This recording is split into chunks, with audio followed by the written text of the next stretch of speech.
improve your knowledge. New technologies may help us make better use of the skills we already have and give more people access to knowledge. Artificial intelligence is an important example. With good things and very bad things also. It could give a health worker access to medical knowledge, advice that might otherwise require. It could help strengthen our mother tongue language by giving people access to more of the world's knowledge in the language they speak. And it could help a farmer combine years of practical experience with scientific information about crops, weather, and disease. A young Timorese entrepreneur may have a good idea, but not have the money to employ an accountant, programmer, translator, researchers, or marketing advisors. Increasingly, AI may provide some of these capabilities at very little cost. We should be excited by these possibilities, but we also need to understand the risks. The same technology that makes knowledge cheaper can also make deception cheaper. AI can make scams, fraud, and political misinformation for more convincing by creating realistic voices. They did already. They show me, oh, you are talking here. No, it is not me. But it is your voice. Imagine videos of things that never happen. The danger is not only that people will believe what is false. If anything can be fabricated, people may also begin to doubt what is true. Scams, frauds, we are facing this problem right now. But I saw in the BBC yesterday, in UK, a power plant was shut down by cyber.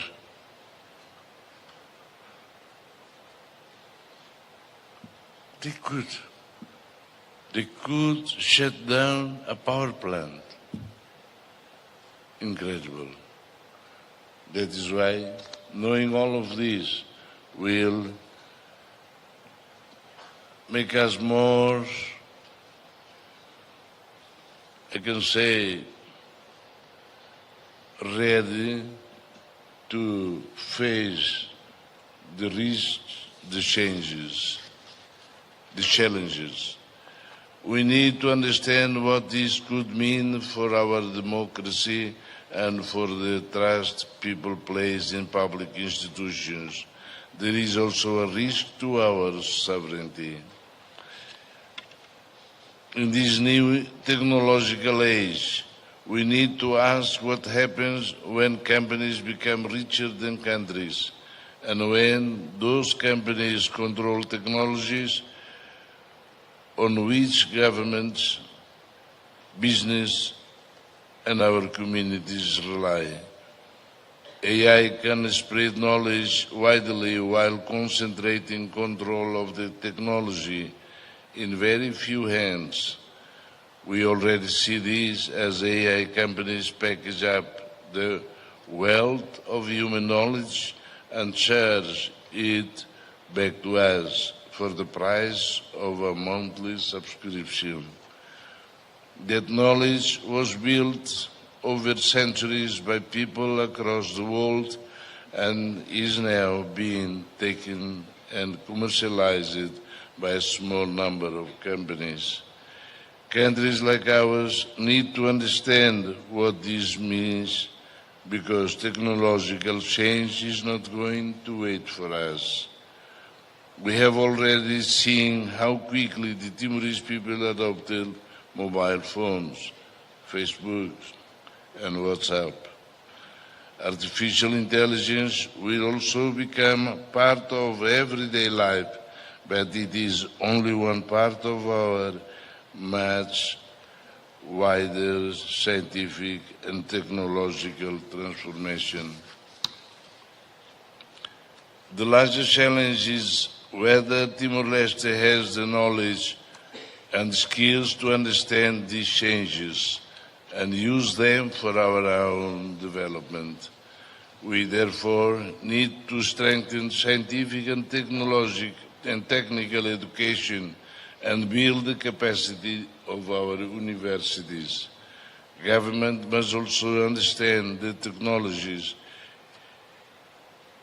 it chooses to adopt so that we can make the most of their benefits while protecting our people and our country from new risks. As we embrace scientific progress, we should remember that technology is a tool to improve human life, not to diminish the things that make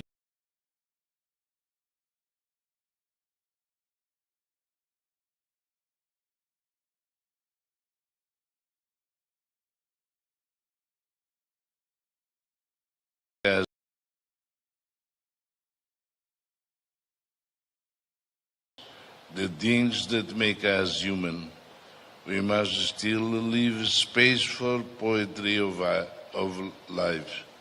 Ladies and gentlemen,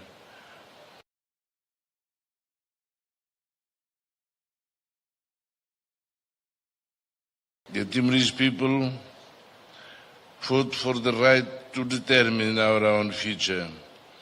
We then had to build peace, establish our state, and build the physical foundations of our country. Our development now depends on building our knowledge, skills, and scientific capability.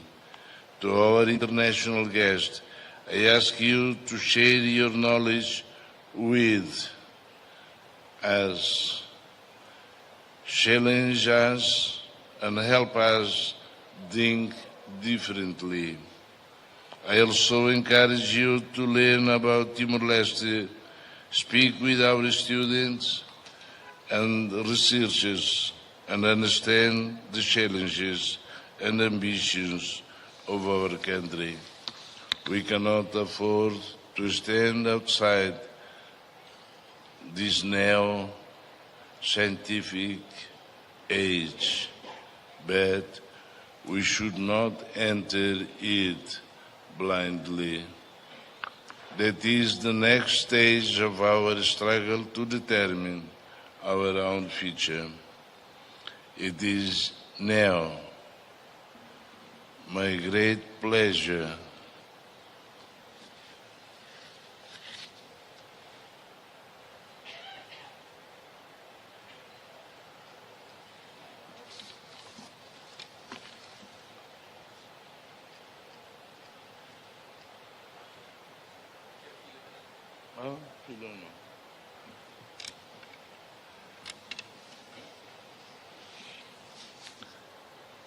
It is now my great pleasure to declare the Science for Development Summit 2026 officially open.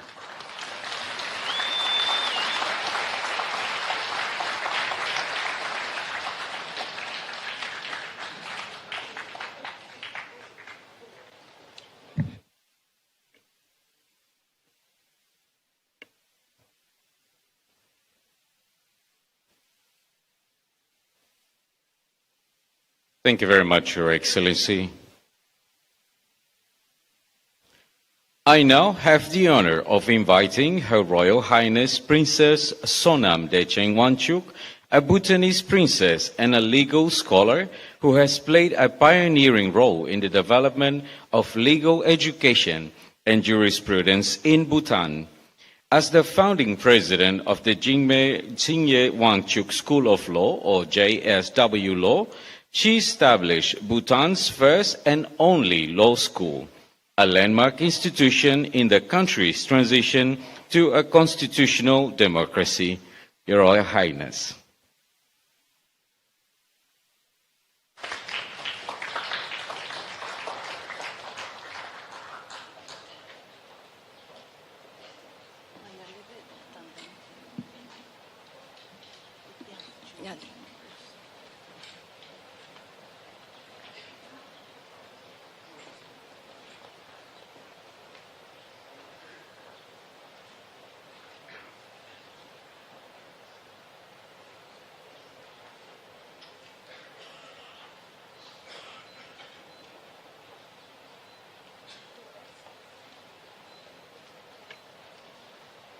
Your Excellency, President Horta, Prime Minister Bushmal,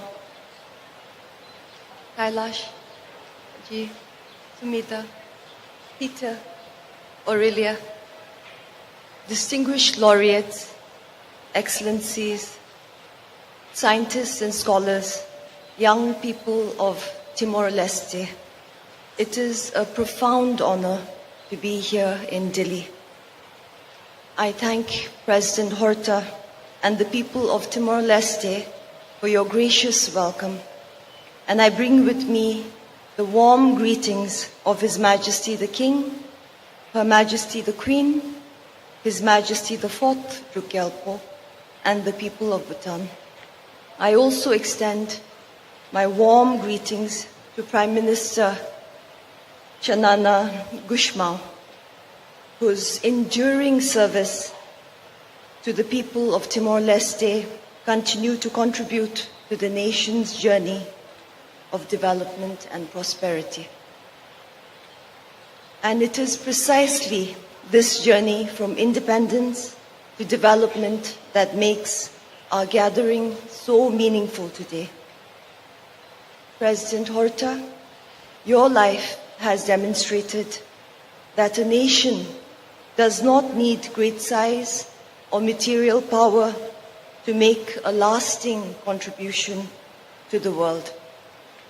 Through diplomacy, dialogue, and an unwavering commitment to peace, you have shown that peace is built not only by ending conflict, but through justice, solidarity, and reconciliation. Today, as Timor-Leste takes its place as ASEAN's newest member, it brings the region the energy of a young nation and the wisdom of a people who have secured the future through remarkable perseverance. Bhutan and Timor-Leste are separated by mountains and seas and shaped by very different histories. Yet we share something very important, the understanding that the future must be shaped with courage, imagination, and a spirit of partnership. That is why this gathering matters. The challenges before us do not respect borders. Climate change, technological disruption, inequality, food and energy security, public health, and artificial intelligence will shape lives everywhere. Science will be central to how we meet them. But science does not exist apart from society.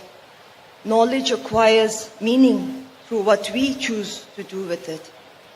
The question that has been at the heart of Bhutan's development journey for nearly 5 decades is, what is development ultimately for? It is part of the enduring wisdom of His Majesty the Fourth King, Jigme Singye Wanchur, who guided Bhutan through a period of profound change. At a time when progress was increasingly measured in economic terms, His Majesty asked a more fundamental question: what should development make possible for a human being? Gross national happiness emerged from that question. It was never simply an alternative measure. It was a different way of thinking about development itself. That prosperity is meaningful when it strengthens human well-being, communities, culture, good governance, and the natural environment. That philosophy has shaped Bhutan's choices for generations. Long before climate change became the defining global concern it is today, Bhutan made conservation a national responsibility. Our constitution requires that at least 60% of our country remain under forest cover for all time. Today, Bhutan's forests remain largely intact and provide a net carbon sink. His Majesty, the present King, Jigme Khesar Namgyal Wangchuk, has carried this philosophy into a new era, one in which we must engage confidently with technology, innovation, enterprise, and the global economy, while remaining conscious of what we are trying to preserve and what we are trying to achieve. One expression of this vision is the Gelipu Mindfulness City, a new experiment in bringing together spirituality, health, education, finance, technology, tourism, and the creative economy across more than 2,600 square kilometers. But its significance is deeper, and the question is what it seeks to explore. Can technology advance without becoming disconnected from human well-being? Can an economy be globally competitive while remaining rooted in culture and community? Can innovation work with nature rather than against it? These are no longer questions for Bhutan alone. They are questions for every society and will be increasingly difficult to answer. The pandemic in Bhutan gave a powerful demonstration of the connection between knowledge and human action. Science gave the world vaccines, but science alone could not deliver them to the people. Under His Majesty the King's leadership, thousands of health workers helped vaccinate 90% of Bhutan's eligible population within 1 week. What made this possible was science joined with public trust, capable institutions, community participation, and a deep sense of responsibility for one another. That relationship between knowledge and human life becomes even more important as scientific capability expands. We are now entering a period in which artificial intelligence, biotechnology, climate science, and new forms of energy are expanding the boundaries of what is possible. The question is no longer only what science can do, but what we choose to do with what science makes possible. The questions are: who will benefit? Who might be left behind? What will our choices ask of the earth? These questions belong at the beginning of discovery, not after it.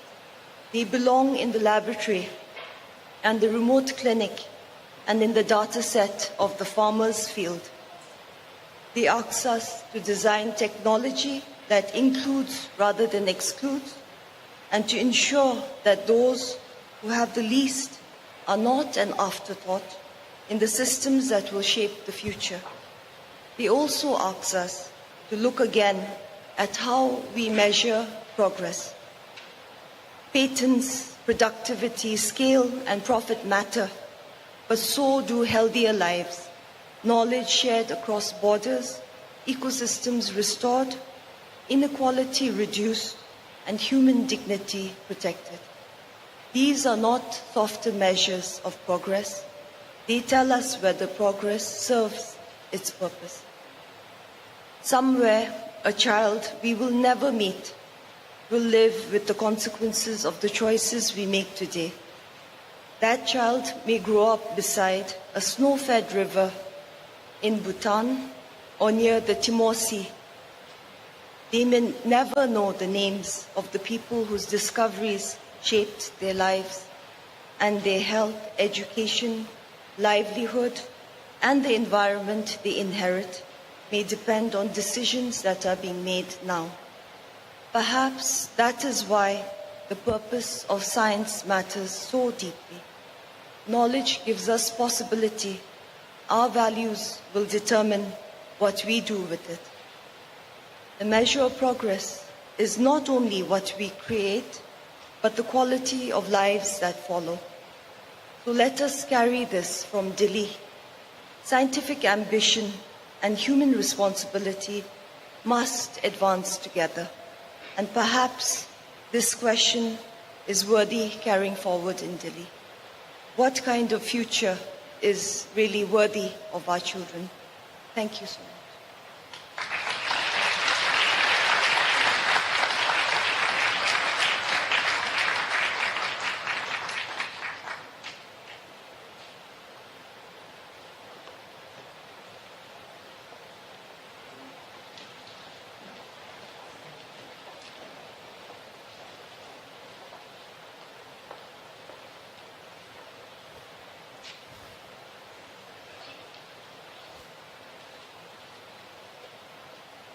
Thank you, Your Royal Highness. Ladies and gentlemen, this concludes our formal opening. Throughout the day, guests will be engaging in a range of parallel programs graciously organized by our universities, government partners, and other participating institutions. For all of our guests, please also note the structure of the day. The morning session will continue through until lunch, after which a lunch will be very kindly provided by the Office of the Vice Prime Minister, Coordinating Minister of Economic Affairs and Minister of Tourism and Environment, His Excellency Mr. Francisco Calboadilai, for all our guests. Conference engagements will then be resumed at 2 p.m. sharp. And now we will begin with our first keynote address of the summit. Our first speaker is Kailash Satyarthi, recipient of 2014 Nobel Peace Prize, internationally recognized for his work to protect the rights and dignity of children. Mr. Satyarthi will address the theme, What Progress Can Look Like in LDCs. Please join me in welcoming Mr. Kailash Satyarthi.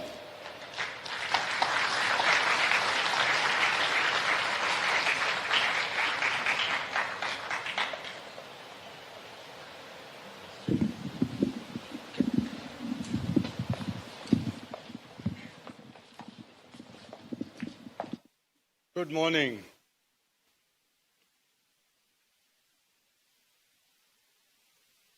Your Excellency, Honorable President Jose Ramesh Fortaji, who is my biggest strength as elder brother, guide and friend. Your Excellency, Prime Minister, Your Royal Highness, Princess Sonam Dechan Banchukji, you always brings energy in the organizations, in your nation, and among many families, including mine. Distinguished officers and leaders of the government, look like.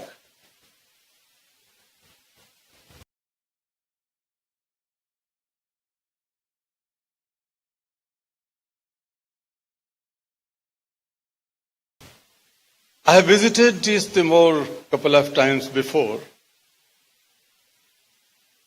and I am here since yesterday with my wife Sumedha. So I think that what else could be more appropriate place to talk about how does the progress in a LDC country looks like. Everybody knows that how Timor-Leste has gone through occupation, violence, conflicts, ethnical violence, poverty, and suffering.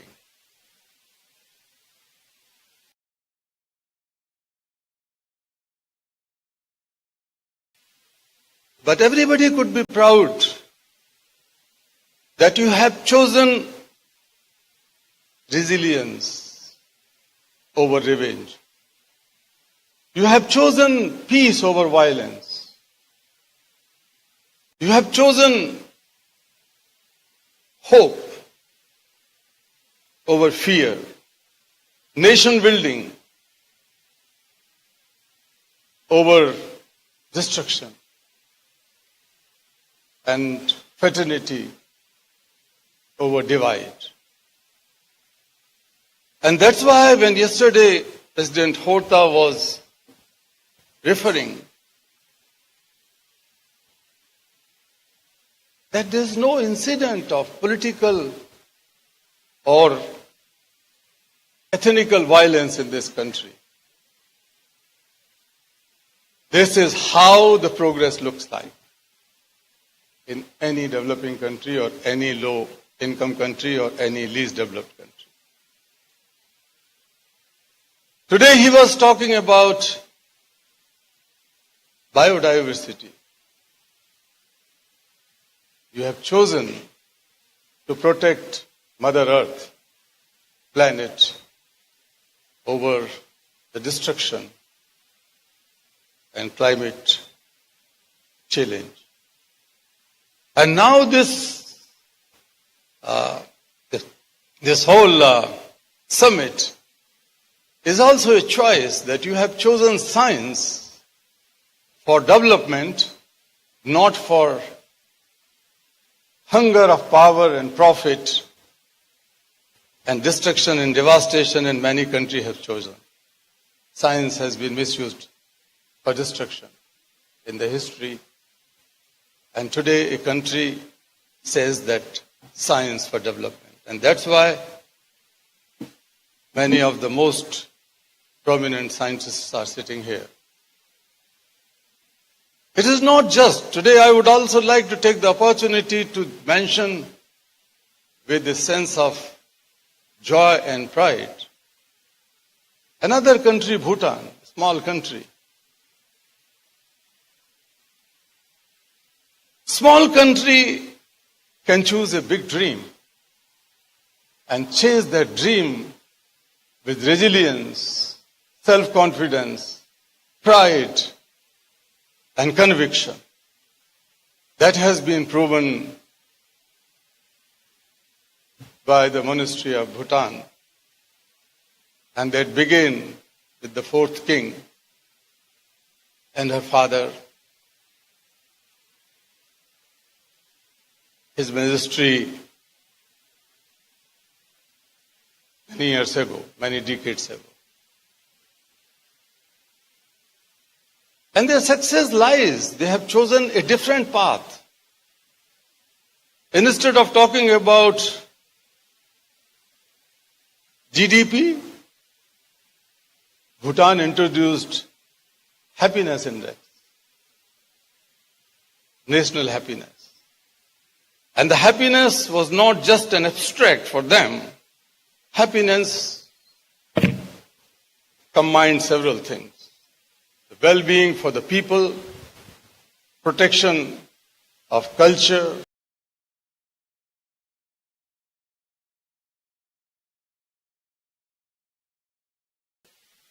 cultural diversities, and ecology, and so many other things. And one can go there and see that how people are accomplished and happy. These are examples that how we have to redefine the progress. The normal understanding is that only the economic growth can be the engine of human progress. But here are the countries who are redefining that, unleashing the social potential, and human development can be the engine of economic growth. And they can go hand in hand. And that is slowly going to happen.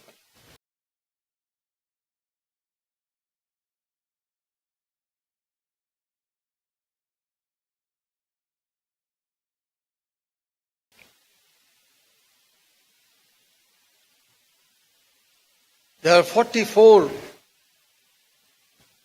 if I am not wrong, 44 countries known as least developed countries.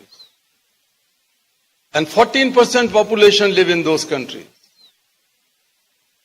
But their contribution in global GDP is little more than 1.4%. But that is not something to be blamed to them. There are several reasons which I talk later. But when you think of these least development or the low income, this is not just the data of hunger or unemployment or illiteracy, poverty, and so on. Once I was visiting Ivory Coast. This is one of the biggest producer of cocoa beans, which is used for chocolate. I've traveled there several times and worked to help finding the solution of child labor and ensuring education for children in that country. And I met a group of children. And just to comfort them, I asked a question that, my dear children, how do you like chocolate? And I felt ashamed when none of them ever heard or tasted chocolate in their life. I visited several places and many of those children were trafficked from the neighboring countries, Togo, Mali, Benin. They are all least developed countries.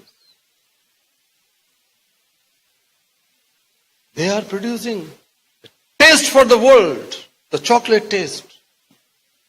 They are bringing joy and happiness in the lives of all of the people who can afford chocolate.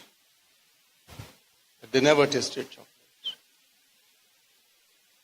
I was sitting with a group of children in Sierra Leone once, and some mothers carrying malnourished children. And a mother was crying that for several days she could not feed her 1-year-old child, and the child was about 5 kilograms. That child can die any moment. And that lady was crying. And the lady told me that she had worked for hours and hours in a mine, granite mine. I've spoken to some of those children in GRC, in Democratic Republic of Congo, DRC. And as you know, that Congo is the largest producer of cobalt. And cobalt is the core ingredient which we use, the world uses as a green energy source used in the batteries of electric vehicles. And these children are going into the mines in dangerous situations, facing health hazards. They are not responsible for that. These countries are not responsible for their poverty and perpetual poverty. This is the collective responsibility of all of us, of the world. When we talk of these countries, they are not simply numbers. When we talk of these children, they are not simply numbers. They are living human beings. And here comes the sense of global moral responsibility, moral accountability. The leadership in wealthier countries as well as in developing countries, the need of moral compass to lead that can bring this sense of responsibility together. These are the situations. World is not so poor. Many of us know that the world spends 30 times more money in armies and arms, in so-called defense, every year. 30 times more money than what is needed to end hunger. So 1/30 of the wealth which is used for wars and insurgencies and arms and militaries, that can feed all hunger people of the world and end hunger. This is 28 times more than what is needed to ensure quality education for every child in the world. Some years ago, we as the group of Nobel laureates, what we call the laureates and leaders for children, have come out with a report on the importance and necessity of social protection. And one part of the report revealed that only $53 billion additional dollars can ensure or can end the sufferings of many people, children. It is enough for education, healthcare, and protection of all children in developing countries, all children, including low-income countries, least developed countries. Now the number might have gone to $70 billion additional because of pandemic. So it's not a big deal. I think we have to address this issue in both directions. An introspection by the leadership and the nations which are categorized as least developed, as well as the wealthier nations who made promise time and again through sustainable development goals, so social development goals, and so many other things in global development agenda and economic spheres.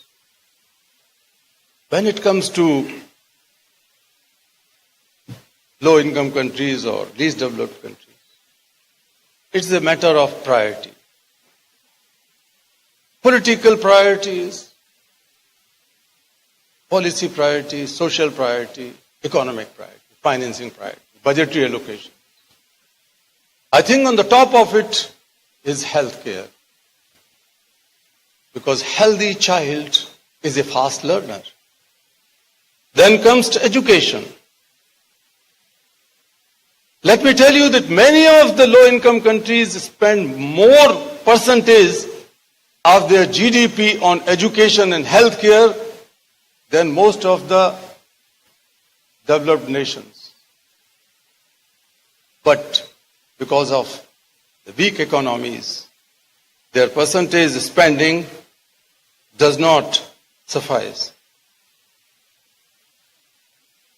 is not enough to ensure good quality education and bring all children to education and ensure health care for everyone.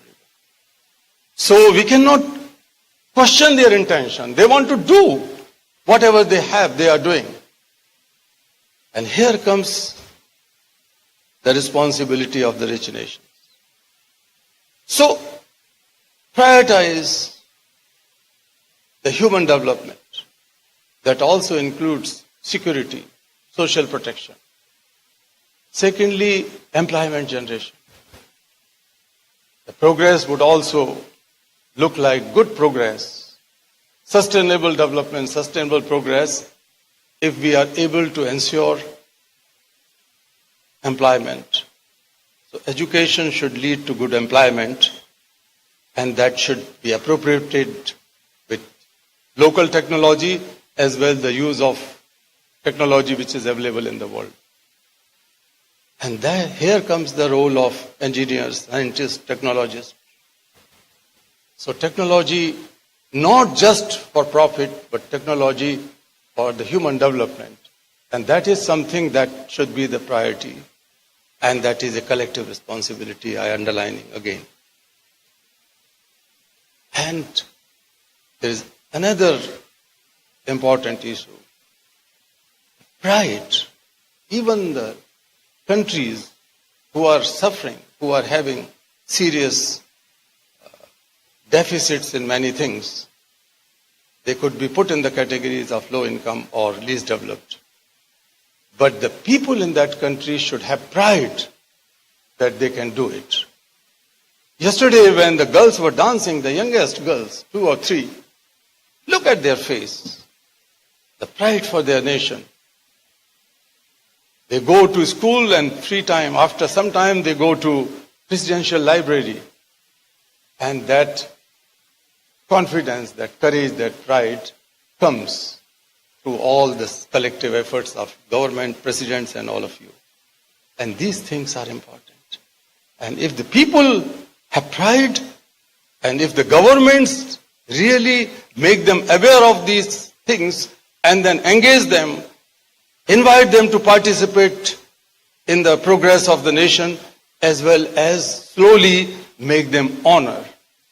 So awareness should grow to engagement, participation, and ownership in the end of the day in making this country. That is very, very important.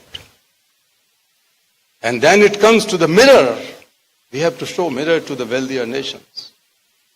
When SDG, I was the part of the discussions and deliberations and many things in SDGs.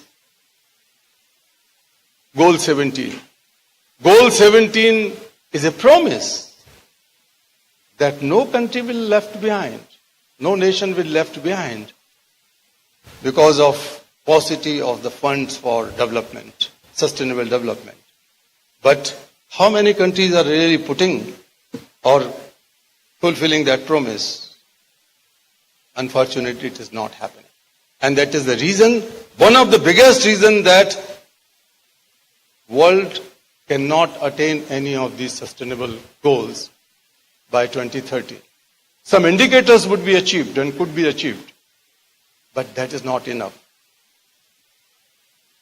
And when we talk of the indicators of SDGs, they are only 18%, hardly 18% which are on track, but not the goals.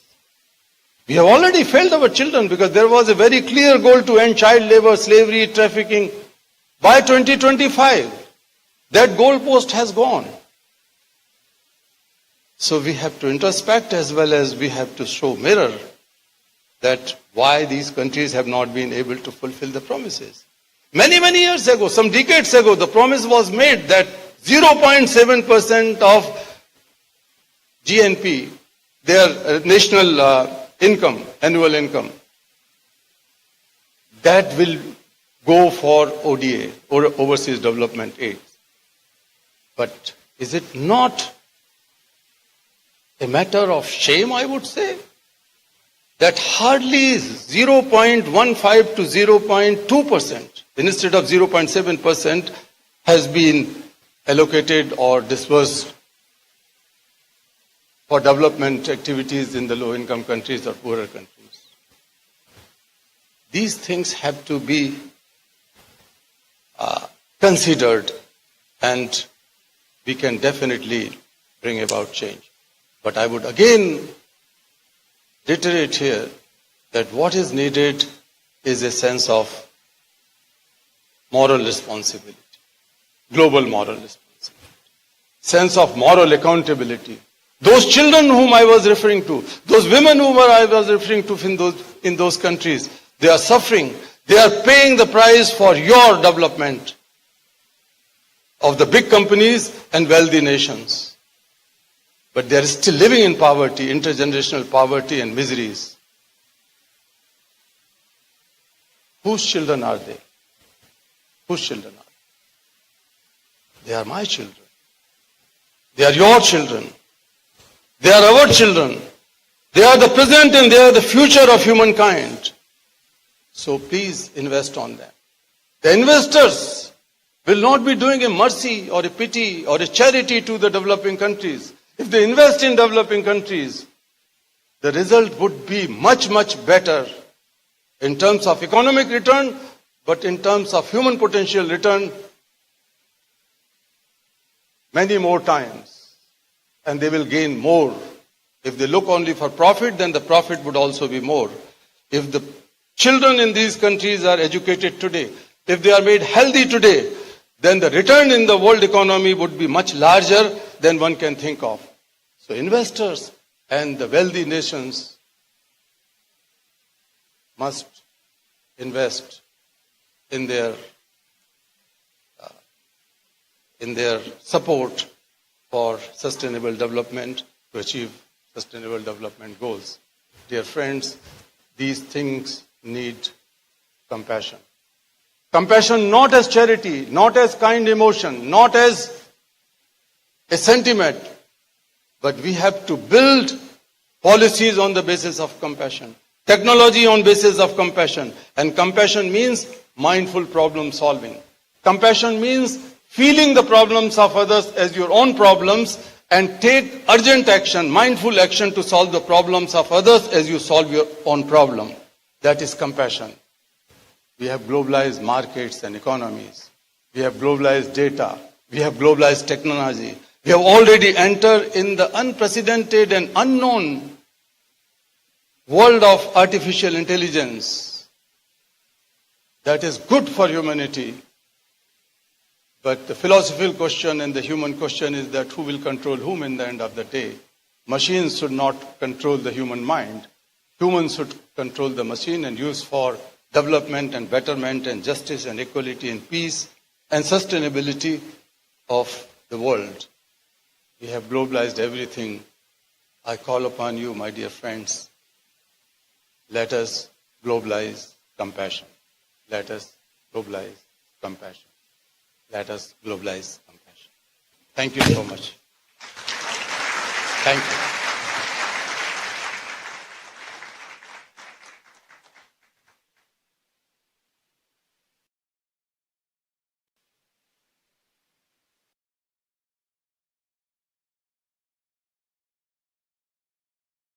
That science can play not simply in advancing knowledge, but in addressing practical development challenges and improving people's lives.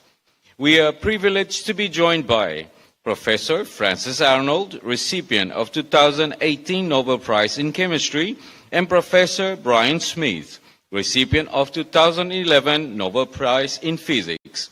Moderating this session is Dr. Elder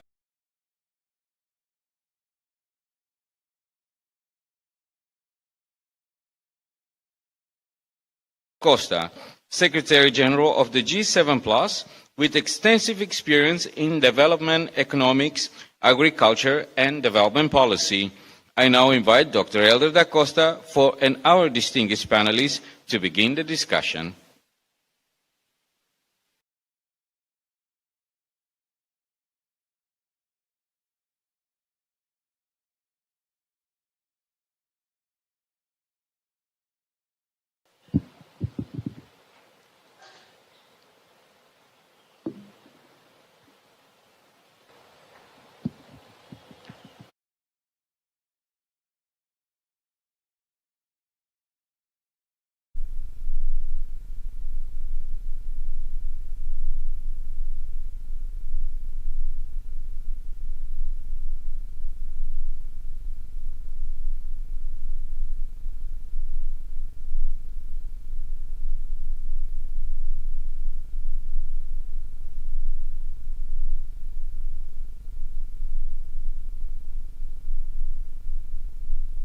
Nobel laureates, distinguished scholars, scientists, invited guests, ladies and gentlemen, all protocol observed.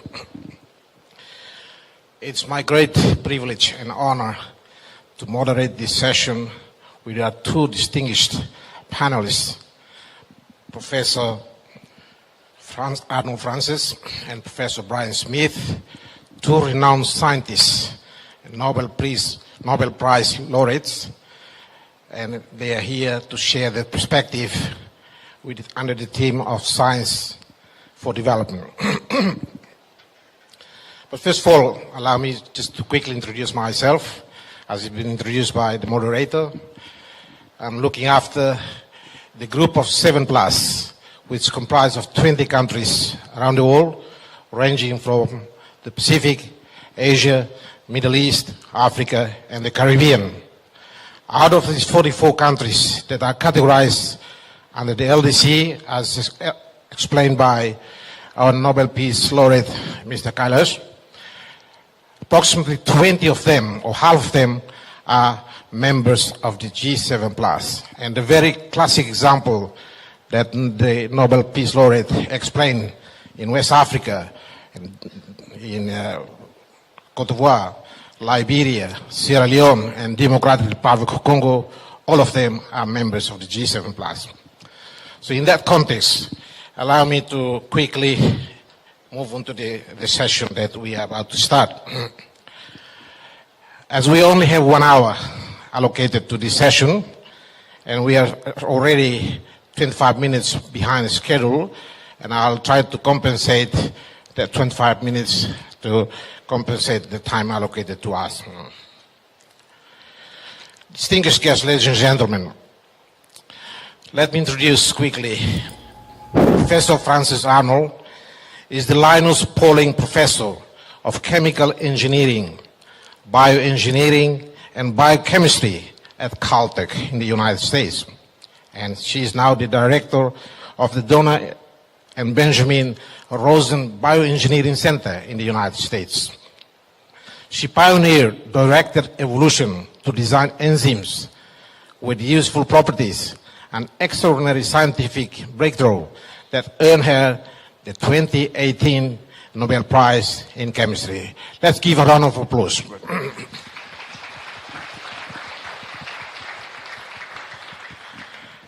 And the next panelist is Professor Brian Smith.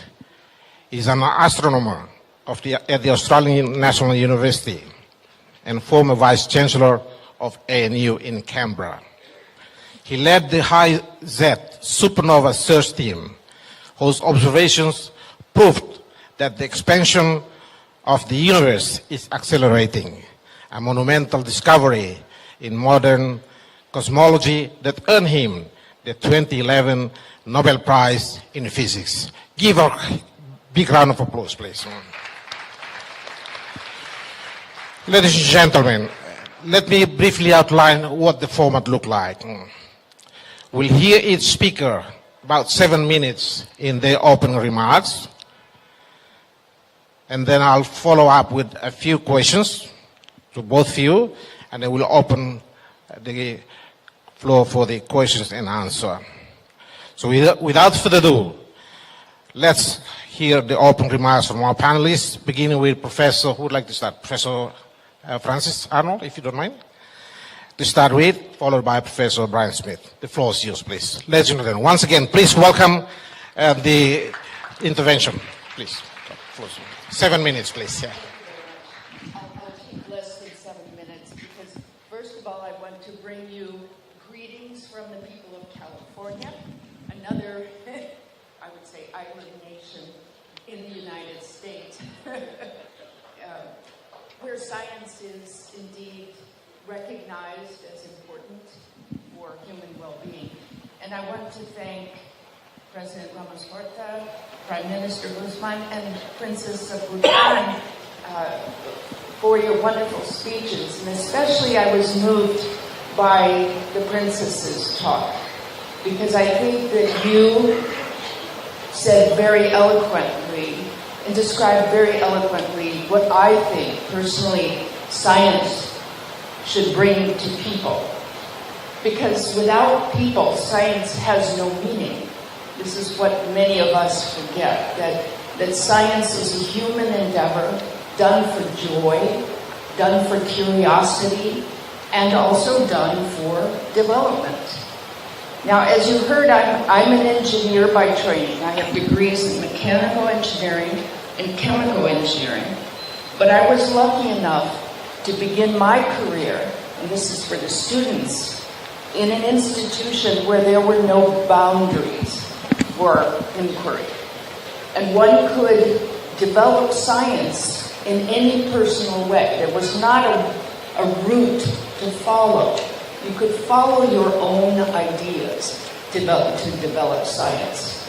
And that meant that I could bring what I love best, the chemistry of the biological world, into the realm of engineering. Keep in mind, this was 40 years ago when we were just cutting and pasting DNA for the very first time and making new forms of life. And I felt that we should be able to basically breed enzymes, like you breed cats and dogs and corn and rice. We would be able to breed biology to serve humans, as we have done for thousands of years. And that would allow us to use biological solutions, natural solutions, clean, renewable resources to make what we need in our daily lives. I was lucky enough to be able to work for 35 years on that, winning a Nobel Prize for the advances made by my research group. When in 2020, I was called by President Biden to ask me to serve as co-chair of his Council of Advisors on Science and Technology. And I'll just remind you to think back where you were in 2020. It was a terrible time. We were in the midst of a pandemic that was ravaging the entire world. We were home, we were frightened. My mother died in a nursing home. And even though I had no experience in government, I said, yes, of course, I will do that. I will do that service. And I spent 4 years in the White House as an advisor to the president. And I'll tell you more about that. But I felt that it was our goal, it was our responsibility as scientists to provide information and advice, science, fact-based advice, to the government, which may or may not use that advice, right? But that it was our responsibility to provide that aid and assistance to government in their decision-making process. And I stepped down in 2025 and I'm back in science. Thank you. Thank you, Professor Francis. Now, let's move on to Professor Brian Smith with your opening remarks, please. Thank you. Please. Thank you. It is great to be back in Timor-Leste, and I thank the Timorese people for inviting me back. Your Royal Highness, I look forward to visiting you in Bhutan in a couple of years, which is on my agenda now. To Prime Minister, to the President, thank you once again for hosting and for being an outstanding neighbor of Australia, and my hope is maybe we'll be a little bit better neighbor in return in the future. So, I had the luxury of being in Timor-Leste in 2013 and 2016, and I have seen in my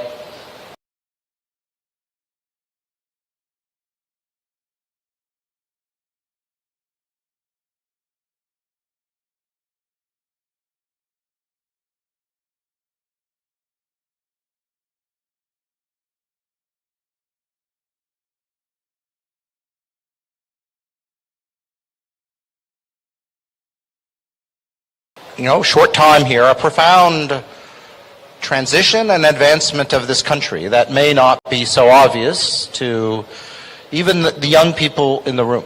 It is a very different place than when I came in 2013. And people are thriving in a way that I didn't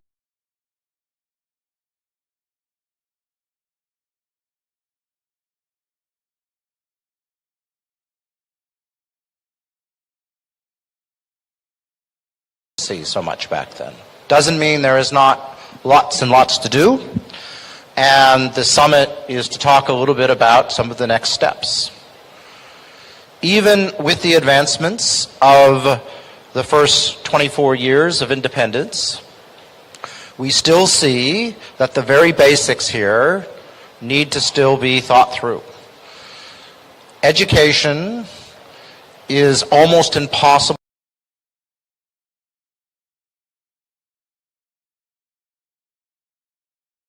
to overinvest in. I mean, I think Kailash talked about how much you need to invest in it just to get to the very minimum, and I think that's still true for Timor-Leste.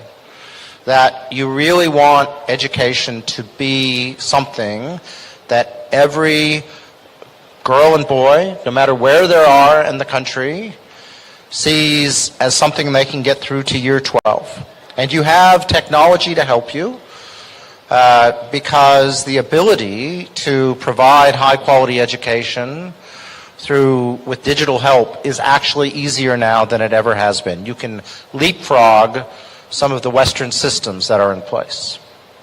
But even to get to education, we still need to address the fact that not every Timorese child is getting the nutrition they need to start off with life, and those first 5 to 10 years probably is going to be the basis of where science can help society, bringing in, and we have a number of people here who are experts in food security and really thinking about how that food security is brought to every single person.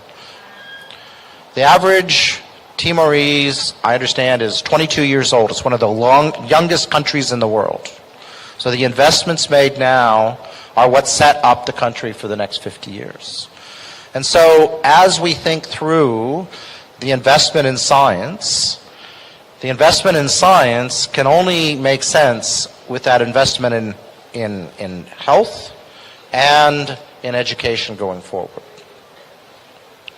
Finally, I think it's worthwhile reflecting of the importance to allow science to work for you, the importance and stability of governance.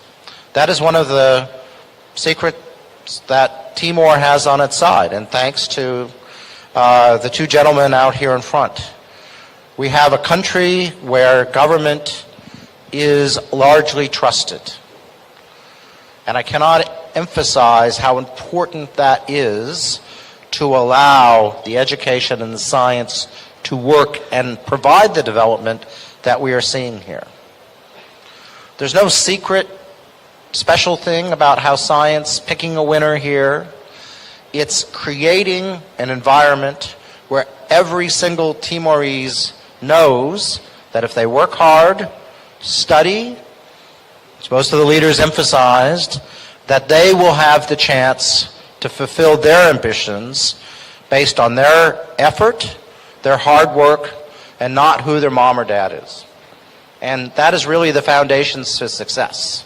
And then we can talk about, maybe in the question time, of how we layer on higher education and other systems to make it successful once you get the base in place. Thank you. Thank you very much, honorable panelists, for your inspirational remarks. I could take away the common feature from both speakers: investing in basic education, health, and science for the benefit of the people. Yeah? Those are the key pointers that coming out prominently from our two speakers. Now, before I offer the floor to the audience, let me ask a simple question to each of you. Professor Arnold, you mentioned that you invest heavily in the people, otherwise science will be meaningless, right? And the fact that President Biden invited you to be his advisor, that's exactly what it means. Now, in the context of Timor-Leste, if you're sitting here, you look at our two policy makers, the President and the Prime Minister. We have a Minister of Education here. We have a Minister of Higher Education. Basically, all the policy makers of this country are here. What would be your policy advice in terms of science in the area of the specialized area that you focus on, and how can Timor-Leste follow your advice, if you have one advice to make, please? And the same question applies to Professor Brian. Once the basic infrastructure, the necessary condition for peace and development is already secured, what is the level, the next level of development that we should invest? So I'll start with you, Professor Francis, please. Well, of course, I'm not in a position to give advice to the experts here.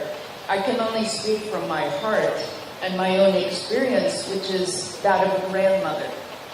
I had a grandson born during the pandemic, and it reminded me that we have collectively a responsibility not just to the children, but to the planet. We have a beautiful natural environment, and you're very rich in that here, which I hope that we will be able to pass on in better condition. This shared home, as Pope Francis said, we have a shared home across the world. We share an atmosphere, we share the oceans, and it's our responsibility to pass that on to future generations. While, of course, providing for our population, providing the best possible lives. And I particularly like the idea of a global happiness index, because we don't take that into consideration. With the degradation of the natural environment that happens in my country, full of resources, we don't count so many things that affect our lives. So I'm very glad to hear that is part of your calculations and your process. So my only plea would be to treasure what you have and try to do better with what you're learning how to do. Thank you. Let's give another big round of applause, please. Yeah. Thank you. Professor Brian, what perspective would you offer to this country, please? Yeah, we have a whole bunch of people who can be able to go into detail here. I guess my reflection is that you start layering where you need to focus. So we are going through a world that is going to have massive technological change, and I think it's pretty clear that whether or not you're in Pasadena or you're in Canberra, there's going to be disruption to advanced economies. To a developing economy, you have a little bit of almost an advantage to sit back and watch and see what's going on, but you know you have some things right now you need to work on. Agriculture. Clearly, food production is something that is key to Timor going forward no matter what happens. We're going to hear there's genuine shortages of agricultural production on the horizon. You want to be able to deal with that yourself. Great place. Energy. Every country has energy. You don't need to worry about having coal-fired power plants that are going out. You can leapfrog into the next generation. You have great solar resources and wind resources here. With battery technology, energy is going to be a place that seems pretty clear to me. And then we talked about the environment. The environment is something that is yours. It's a very unique environment here, but it is also, by understanding and looking after it, opens up tourism and all sorts of other things, which would almost certainly serve the people well. So those are three examples of how I would think about the problem. You, the Timorese, will know what really is important to you, but work on things that are important to you. Well, actually, let me comment on that.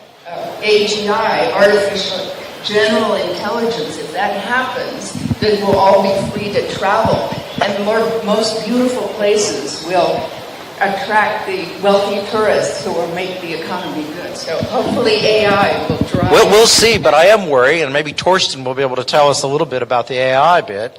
But there's not a lot of information about Timor for AI to learn about, so you may have to spend some time educating it. We'll see. Fascinating. Thank you very much for this small interaction. Right. For the young people who are sitting in the back here, my question will be relevant to you.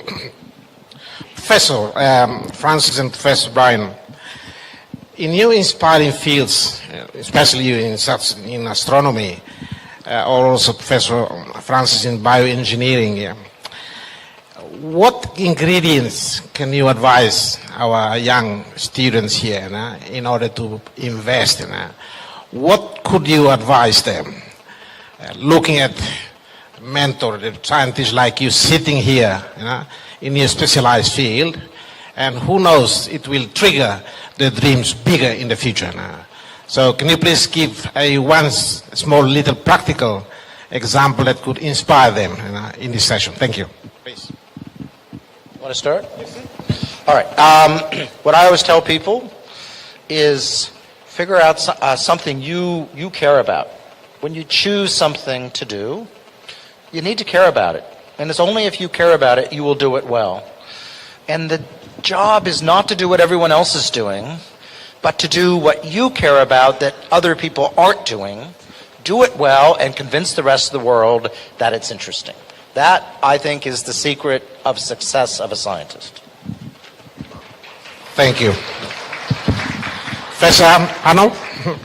Well, of course, we've been lucky enough to have the opportunity to do what we find most interesting. Not everyone has that chance. But I think that going after a Nobel Prize is not a practical goal. It's not a goal that a scientist should have, because very few people actually win a Nobel Prize. Many deserve it and don't get it. But it shouldn't be the goal. The goal should be the joy of learning about your world, your universe. It should be the curiosity that gets completed when knowledge happens. Knowledge is like money in the bank. That's how I think about it. You put it away, and that knowledge will become useful later on. So early in your lives, just learn what you can, and you will find what you love to do with that knowledge, with that money in the bank. Thank you. Now, basta 5 bait niya, Painak. Obrigado. My last question to each of you. Let's move on to the substance of your work. We all are here, apart from the scientists, research, they understand better the work you do, but especially Professor Brian, you proved in your Nobel Prize in Physics that the expansion of the universe is accelerating, a monumental discovery in modern cosmology that earned you the Nobel Prize. Can you please explain to us in a simple language what does it mean the universe is accelerating for us people, for lay people like us to understand, please? Thank you. Yeah, so cosmology has been at the center of human thought and reflection, and it is what ultimately triggered the scientific revolution back in the 1600s. For me, I was trying to ask a very basic question. Will the universe live forever, or will it die? And that question makes sense because since 1929, we've realized that the universe is expanding. When we look out and we see galaxies, every galaxy is moving away from every other galaxy, and the further they're away from us, the faster they're moving apart. And that makes sense if you take the universe and you just puff it up with a bunch of little dots in it that all get further and further away from each other as you puff it up. So what we did is we looked back in time, because light travels at 300,000 kilometers per second, which is very fast around the Earth and very slow around the universe.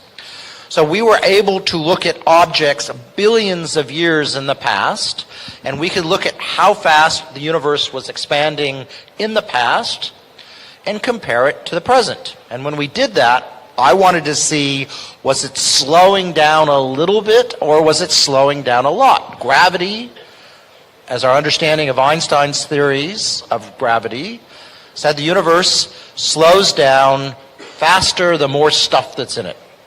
So we made that measurement, and the universe wasn't slowing down at all. It was speeding up. It was accelerating. And it turns out Einstein had that sorted out. He said, well, okay, if the universe is not made up of stuff like you and me, but it's primarily made out of just energy that's part of space itself, so in you, in me, in Francis, everywhere, always the same. That makes gravity push rather than pull. So our measurement said that the universe was 70% this stuff we now call dark energy. That was our discovery. So are we worried for the future or no? Well, it turns out that our discovery says that the universe will continue to expand faster and faster, and eventually our galaxy, the Milky Way, will merge with the nearest galaxies where gravity is strong, but then every other galaxy in the future will be so far away we will no longer be to see it. So if we're here in our galaxy, living our own lives, it's okay. The average person in Timor-Leste does not care. As a cosmologist, I'm going to have nothing to do in 100 billion years. So it's really, really bad for cosmology. Thank you so much, Professor Warren.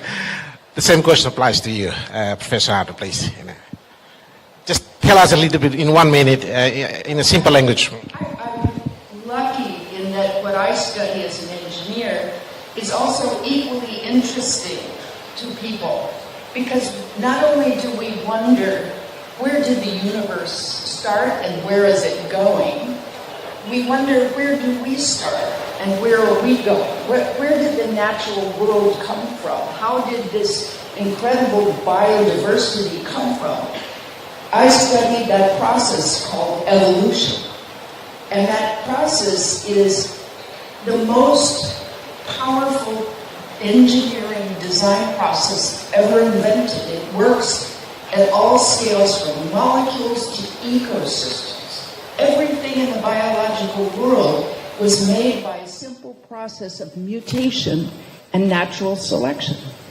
To give all this incredible chemistry, biology, and by recognizing that that process is something that we could actually do in the laboratory, to make new chemistry, new biology, then we could learn how to breed molecules like you breed cats and dogs. And it turns out to be really useful. So I think that's why I won the Nobel Prize, because 1,000 laboratories used this simple algorithmic process that we demonstrated to create enzymes. These are the catalysts of life, to solve problems, everything from manufacturing pharmaceuticals to making better laundry detergents. There's thousands and thousands of products that incorporate biological catalysts. And they do it cleanly. We can make sustainable aviation fuel from natural resources rather than oil. We can make pharmaceuticals much more cheaply and without pollution. So this process is something that now we're understanding that evolution has not stopped, right? Tomorrow there will be new chemistry in the biological world, but today there's new chemistry in my laboratory. Thank you so much. Well, now let's move to the session on Q&A. So I now have the honor of opening up the floor to our participants to raise some questions. So in order to make our time more effectively, I'd like to open the floor for 3 people first, and then we'll see how it goes. So from here, left, center, and right, please raise your hand and identify your name and institution or affiliation that you belong to, and then raise the question to whom you would like to raise the question to, yeah? So the floor is yours. President. Who? Prime Minister. Prime Minister? Yes. Oh, sorry. Because the light is a bit contra, so I couldn't see you properly. Please, go ahead. Yeah. Madame Francie.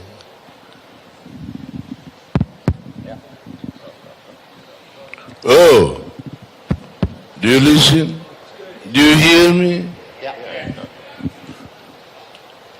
You are talking about chemistry, etc., biologic, etc.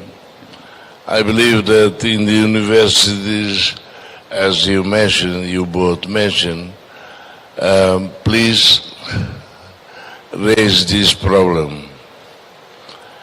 You know, we are a very small country. When we talk about agriculture, we talk about food.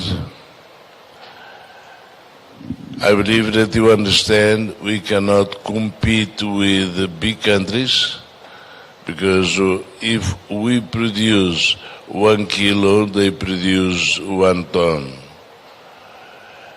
That is why when you teach in the universities, when you teach how to study this, how to have this, please,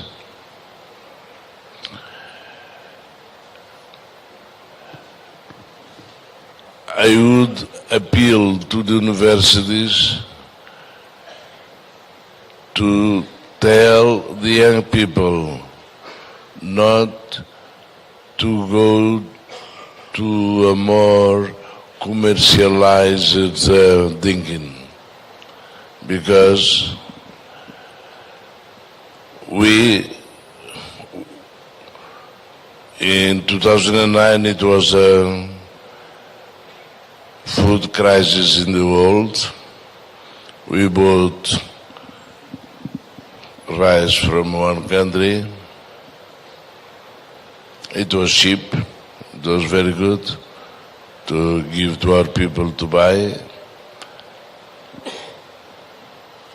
Years later, somebody told us not to buy again from that country because of the chemistry gave them the possibility to produce, instead of 10 tons in a hectare, they produce 20, but the product was unhealthy. That is why we are considering science service of development. Yes. Please, in this, like from COVID, we got vaccine from many countries, and some Timorese, few, they are still having problems with the bad vaccine.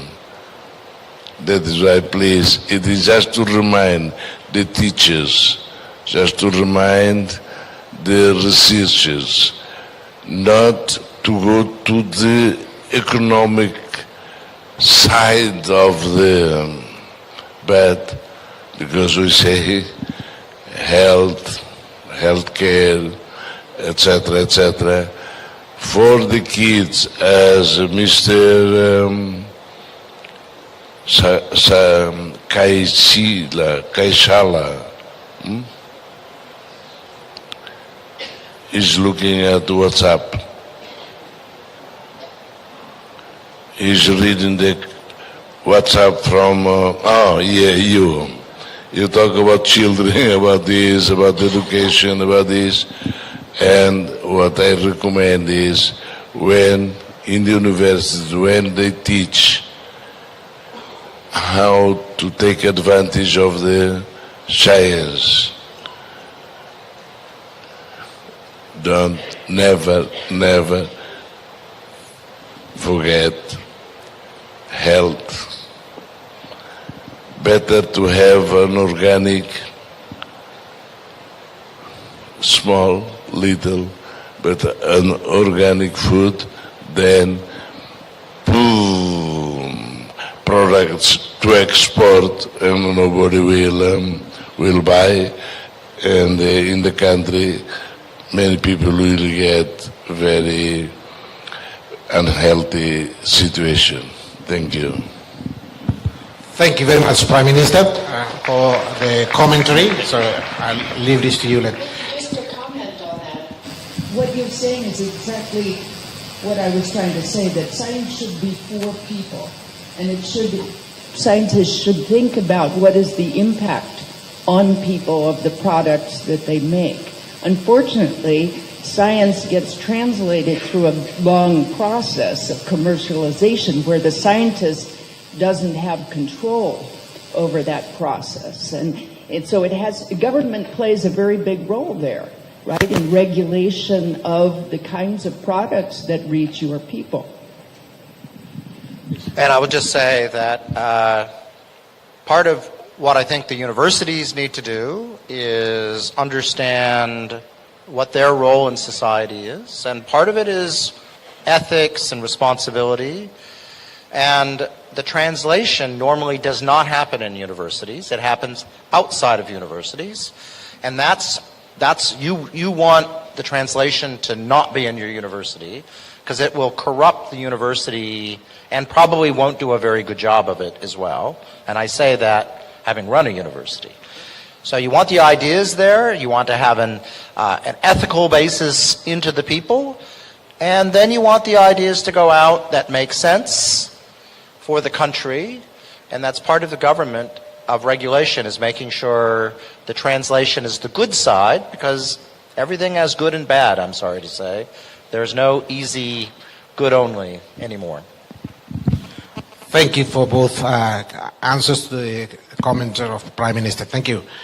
Now, we still have approximately 15 minutes or so, so in terms of time management. Yes. Just say, I brought little pins from Caltech, so any student who asks a question, I'll give you a little pin from my laboratory. So there you go. There's a challenge there. Questions. Okay, students, it's your time. It was in the tempo. Por favor, who's pergunta se ora se for pin by the what? Who's Caltech? Sorry, Prime Minister? Yes, please. Please come forward.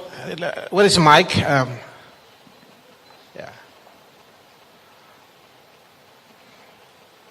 Please identify yourself and which faculty or institution you're coming from, please. I cannot tell you how rare a Caltech pin is. There's only 900 students from around the world who get in there, 300 a year. So they're rare. Estudantes, al favor, sus preguntas, Ruma. Oh, sorry, there are items. Please, go ahead. Hello, good morning, everyone. First of all, my name is Giovanna. I recently graduated from Sophia University in Japan. My background is engineering and applied sciences, where my research focused on hybrid renewable energy. But my question is to Professor Arnold. And currently I'm working at the Office of Vice Prime Minister too, Mr. Asanami. And my question is that, Professor Arnold, your work on directed evolution demonstrates the importance of creating conditions where unexpected and valuable solutions can emerge. In developing countries, we also have talented young people, but unequal access to education, research environments, and mentorship can prevent that talent from reaching its potential. From your experience, what kind of ecosystem should we build to allow scientific talent to develop and create solutions locally, rather than having our brightest minds and technologies come primarily from developed countries? That is my question. Thank you. Well, you are probably more of an expert on that than I am, having done it yourself, going to Japan. I personally think that mixing ideas is incredibly important, right? You're a small country, limited resources. It's very difficult to build an ecosystem of scientific inquiry that is captured in a small place. Whereas if you go out and you travel to other countries, you get ideas that you would never have in a small place. So I would respond that what you are doing is actually wonderful. And at some point, you will come back and you will create that environment that you experience, the good parts of that environment. You will create that here, I hope. And I just echo that science is very global. So ANU, 54% of the faculty at ANU are from around the world. And I bet you Caltech is even more so, yeah. So that is the normal way things work. And it's not always a one-way street. right? People will come here because it's an interesting place, an amazing environment to work on interesting problems. And that's one of the ways to build up your capability, is by bringing the best people in the world to help you. And the way you get them to here is to go visit them and then bring them home. So I think it's a great part of an ecosystem that you have to have patience with, but it does pay off in the long term. Knowledge is, and now with communications that we have, that AI, you have access to knowledge here in Timor that you would not have 20 years ago. So you can start asking questions, but the travel to other places lets you be surrounded by people who can help you answer those questions. Thank you. And later on comes and see Professor Arnold to get the pin from her, right? Thank you. Thank you for the panelists. I'm still challenged for this on my left-hand side here. Any students who would like to raise any questions? Since we have time, we still have time, approximately 10 minutes to go. Yes, please. Come forward.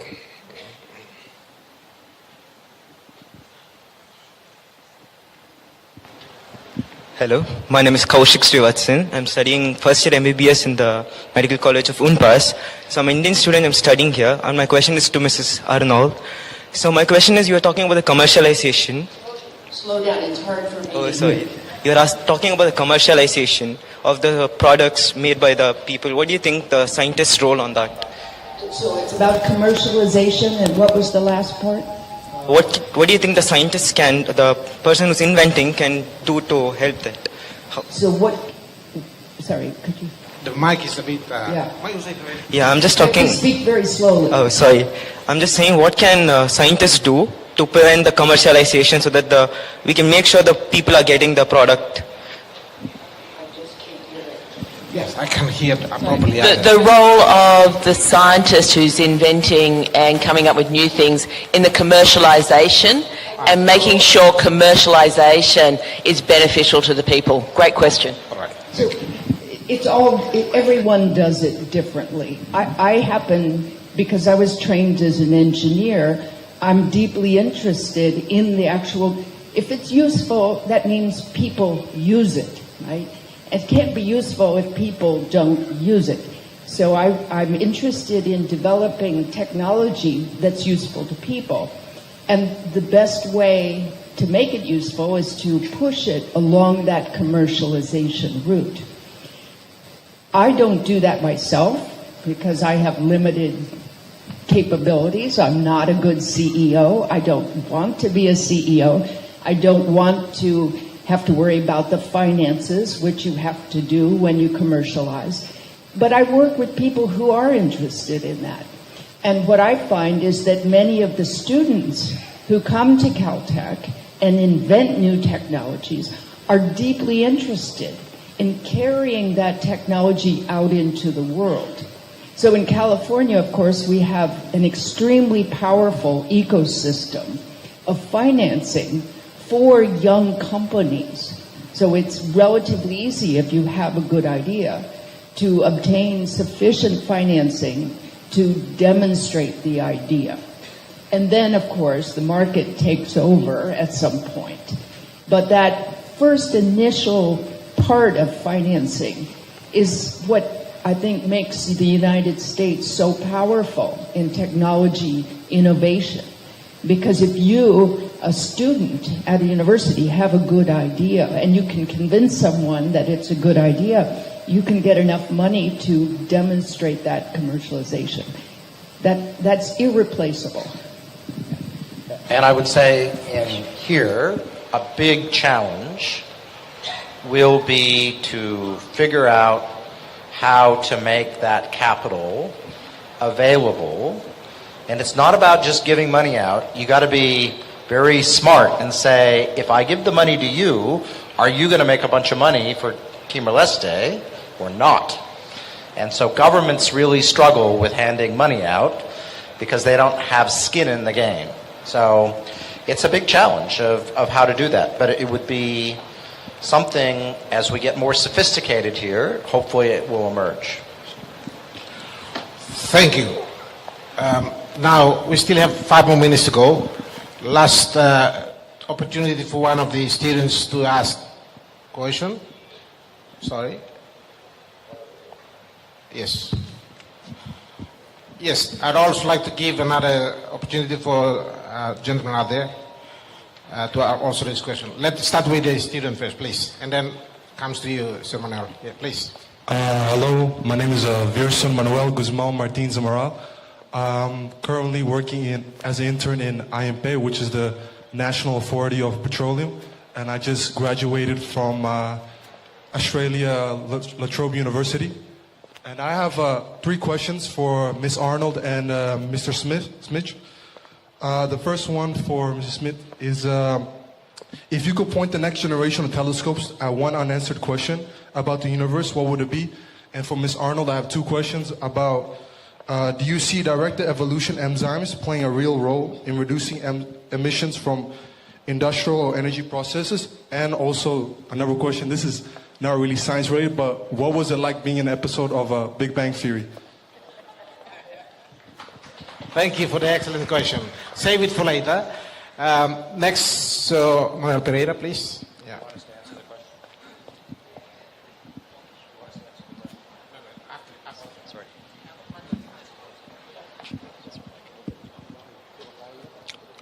Thank you. My name is Luis Nevio. I work at the National Commission for UNESCO. It's my pleasure to meet, the second time to meet Professor Brian.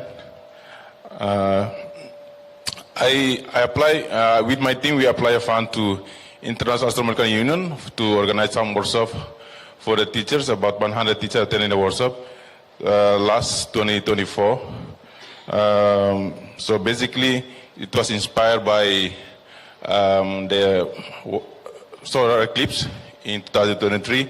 So we try how to engage more students and teachers to understand the scientific phenomena in Timor or globally. So my question to you, how is your perspective? How can astronomy education contribute not only to science but also broader science and economic development in Timor-Leste? Thank you very much. Okay, thank you for those 2 questions. Professor Arnold and Professor Brian, please respond properly here. All right, so I'll take off the 2 astronomy ones, and I'm going to say I sort of got invited to the Big Bang Theory, but I never managed to get across the Pacific, so it didn't happen. So instead they talked about our thing. But well, I'll tell you, people have heard about the Nobel Prize. Many, many more people know about the Big Bang Theory. Anyway, Sheldon didn't like Saul Perlmutter, who also won the prize with me. If I could look at one thing right now, there are these new things that are essentially giant black holes that were formed right after the Big Bang. They're literally black hole suns. We called them little red dots. That is what I would spend my time looking at, but everyone else in the world is looking at them right now. They are a huge mystery. Why did these things somehow get formed right after the Big Bang? Complete mystery. These are things 1,000,000 times bigger than our sun. So that's what I do. For astronomy, all right, so astronomy for somewhere like Timor-Leste, it's a way to get kids to become aware of science and thinking about science and our place and how you can use thought to understand hard things. So it's a gateway for learning. Now, in an advanced economy like Australia, we turn out lots of spin-outs and things, but the reality is that's a long ways away from what would happen here in Timor, so I think it's more of a gateway here for future knowledge. That would be my sense. So everybody in the world, as far as I know, watches the Big Bang Theory. And it turned out after I won the Nobel Prize, I was asked to go down the street. It's right next to Caltech in Burbank Studios, very close to my house, to appear on this television show that I didn't watch myself. And I was very glad I did it. For those 3 people on the planet who've never watched the Big Bang Theory, it's about endearing graduate students at Caltech in physics who go on to become wannabe Nobel laureates, and they're starting after 12 seasons to lobby for Nobel Prizes. So it's a good thing that show is over because it degraded. But I was the first and only woman to play herself as a scientist in all 12 seasons. So it's about time that they figured out how to do that. Thank you so much, our panelists. That has brought us. I still want to ask a question. Okay, as a moderator, I can only allow one last question, please. Last. Thank you. Thank you very much. My name is Felipe da Costa. I'm currently working with FAO. I work on the food system transformation in Timor-Leste. So my question will be relevant to what my area of working. Actually, in Timor, as the summit says, the theme there is science in service for development. So I would like to also ask your advice relevant to our current problem. Stunting, malnutrition, stunting is the highest problem in Timor-Leste. So for the Professor Francis, maybe you can advise us how can we solve this problem. For example, we are right now working on a legislation to fortify food. But there is still debate between whether it should be voluntary or it should be enforced. So what is your best advice on that? And for the Professor Brian, for example, maybe with your area of research, we need more food, we need more productivity. We have challenge in climate change. So in area of your research, what can you advise us for to increase our productivity? That's all. Thank you very much. Please, piece of advice. I'll just answer very quickly. You are the experts on this. And what I learned in the White House, especially after our experience with COVID, but also with food, we have too much food. And people do not like to be told what to eat. So we have a problem between trust in government and trying to do what's best for people. And that is for the government to decide and not for the scientists. We can only give you advice based on scientific facts. But there's so much more sociology that goes into these things that you are the ones who will have to decide that. Yeah, and I'm just, everything Francis said, we also have some experts here that we're going to be hearing from who are world experts on food. But in the end, you can bring a horse to water, but you got to get the horse to drink. And if you really, really like ramen noodles and not vegetables, it's hard. And this is a big problem in the United States where people are poorly, have poor nutrition in the United States despite it having, overproducing food by a huge amount. Fantastic. Please, ladies and gentlemen, a final round of applause to our two panelists. With that note, I thank all of you, your participation, especially to our distinguished panelists, Professor Arnold and Professor Brian, for their insights, your time, your vision, and that you have shared with us today. It has been fascinating listening to your explanation in a very simple language to the lay people like us here in this hall.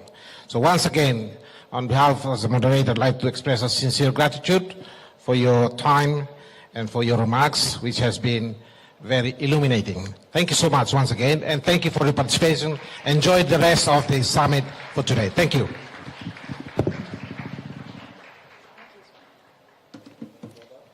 Thank you very much, Dr. Elder Acosta. And also please join me in thanking Professor Francis Arnold and Professor Brian Smith for an excellent discussion.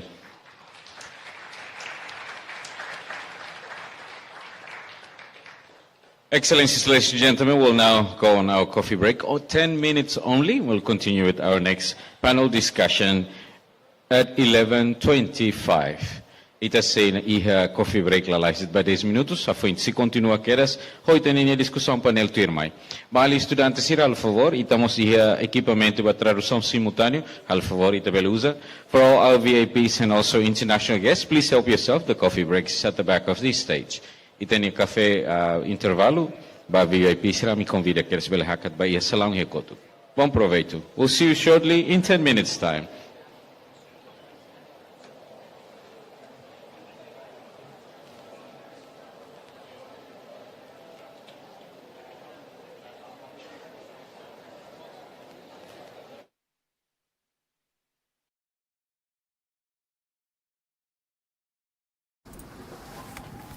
Malu harenain Tatoli ninian, sita bot acompanha Semináriu Internasional nebe realiza e dili Timor-Leste, nebe Timor-Leste maka sai umanain ba Semináriu Siénsia ba Dezenvolvimentu rihunruru nulu resinen, liu simu cientista no laureado Nobel sira nebe conhecido iha mundo. Semináriu dane inisiativa husi presidente Ramos Horta, hanesan laureado Nobel ba paz e tinan rinatusia sianulu resinen. Atu halibur hamut laureado Nobel sira, mnanain sira husi prêmio Turing, cientista, inovador, pensador, educador, no líder sira husi mundo toma que iha encontro científico bot, liu nebe halau iha sudeste asiático. E halibur hamutu que ha tinandane realiza o patrocínio conjunta husi chefe estado no primeiro-ministro Kairada Sanana Gusmão, no financia toma kusi governo Timor-Leste.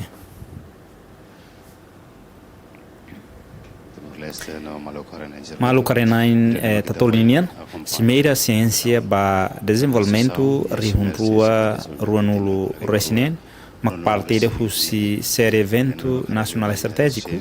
Sire hifulan agosto tinan rihunrua ruanulu resinen.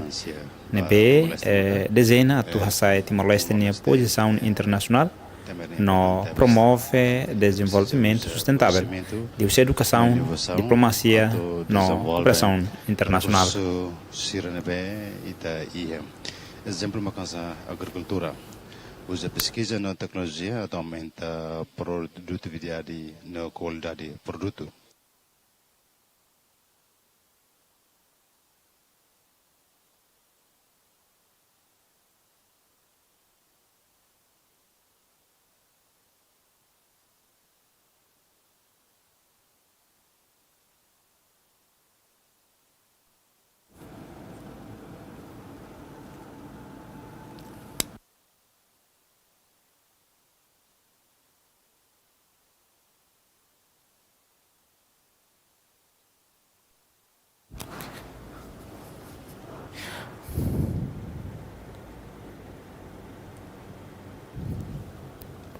Malu harenain Tatoli ninian.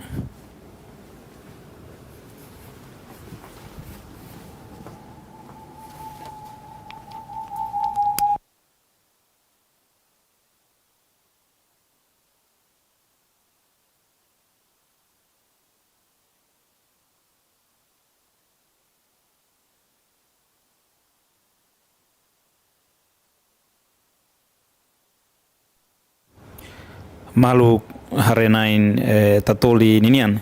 Simirane se sai ponti ba conhecimento global no experiência local onde lori cientista sira hamutu ko autoridade política inovador no estudante sira perito internacional no comunidade Timor sira no líder sira o hinloronia no geração estreito mai ciência e a papel indispensável e a jornada crescimento nessa união.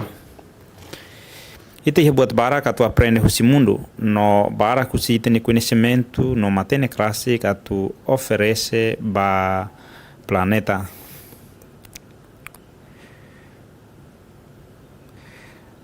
Ita loki tem ora mata ba cientista sira nebe dia que o mundo, laureado Nobel sira, no inovador sira tu colhia diretamente o estudante no jovem timorense. E se mirarem, não temos a presença e Timor-Leste, lá tem um privilégio ida, mas bem, ida nem uma oportunidade ida, ba foi ensaiar sira, atua surmalu ho matenek na insira husi tempo agora, ho di halau discussão, não nessa muito pode acompanhar ona. Perguntas liu liga a evolução, desenvolvimento nebe lauradau iha ita nerain. E antes de boa então vou acompanhar iha apresentação os orador sira iha discussão interativa os jovem estudante sira liu kuliah konaba Dezenvolvimentu ciência no tecnologia ninian. E cimeira irane chefe estado, chefe governo, mas participa direita Hannes andala nida ponte ida entre conhecimento global na experiência local sira no itahinkata conversa sira nebe hahu ohin iha centro convenções dili ho parceiro sira bele buras liutan dura liu simeri irane no ajuda hari mundo idan be matene liu pacífico liu no sustentável liu.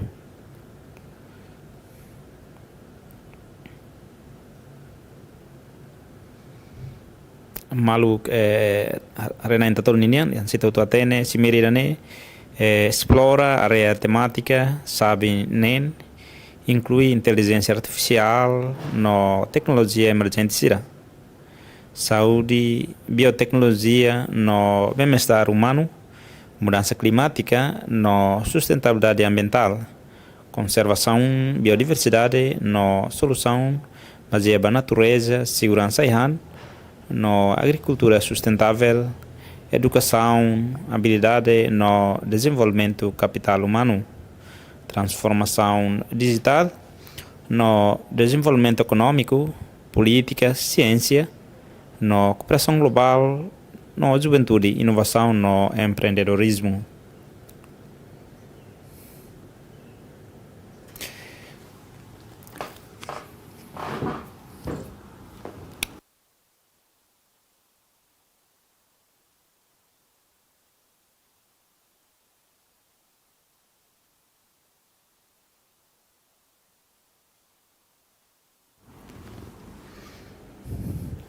Malu harenain Tatoli ninian tirmai visão geral ba programa nebe ohin hanisan loron dahulu hanit bot jera companhia ohin dader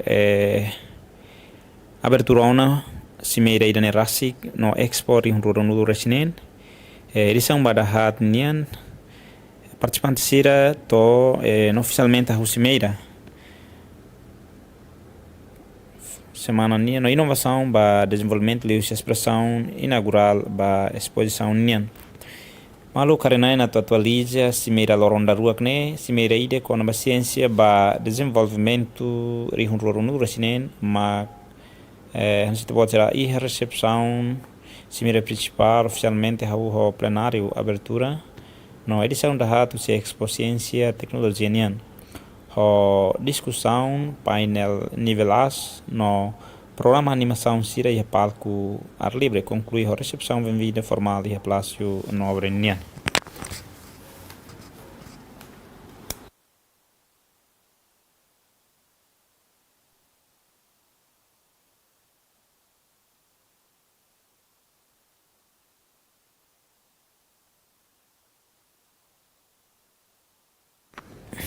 Malu harena em Tatoli ninian programa principal simerenian série sessão no compromisso paralelo sira sihalau iha dili larantomak nebe organização Universidade de Timor-Leste sira instituição governo nian no organização parceira sira selo convidado internacional distinto sira se participa em sessão sira ne onde fornece oportunidades sira ba intercâmbio sira nebe foca liu ho estudante pesquisador mas sira nebe halo política no instituição local sira e recaracatualiza moscata loronda tolu cimeira ciência ba desenvolvimento nebe se acontece e haban e loron runu resinu lima fula na agosto tinan rihun rua runu resinen foco ba geração turmai no colaboração nebe klean o discurso principal da dernian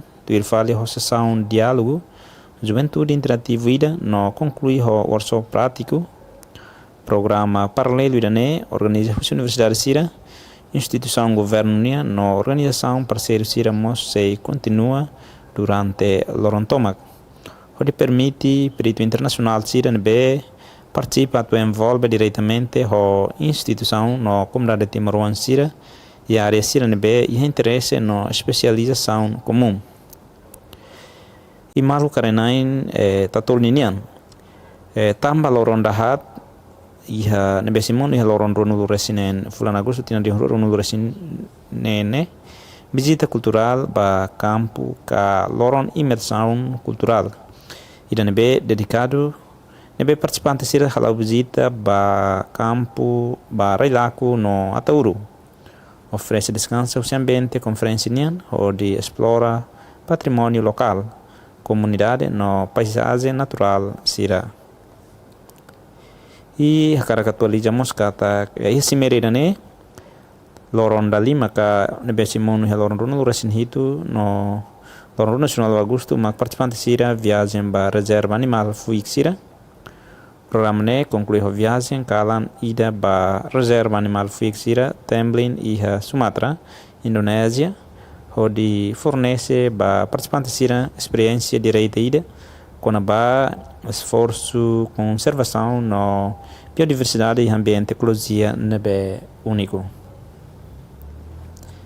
Entretanto, vice-primeiro-ministro no ministro coordenador ba assunto econômico, presidente de comissão organizador ba evento estratégico nacional sira hetinan rihun rua runulu resinen Francisco Calbuadela sublina importância husi cimeira onde hari futuro Timor-Leste nian li conhecimento recurso natural detla suficiente a nação neba uen futuro Timor-Leste nian depende ba força conhecimento no talento povo timoronian.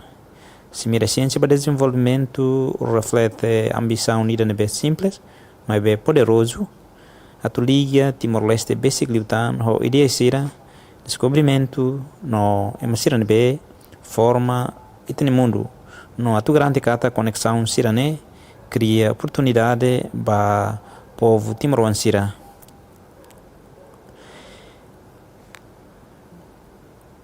Malu karenain Tatoli nian karang mos atualiza kata cimeira ciência ba desenvolvimento ronulu resinen reflete Timor-Leste opção deliberada atu tau nação jovem resiliente e centro diálogo científico global da nação ida nebe jovem do mundo ho população ida nebe jovem liu Timor-Leste halo educação no desenvolvimento capital humano saindo dar fundação ba ninia soberania.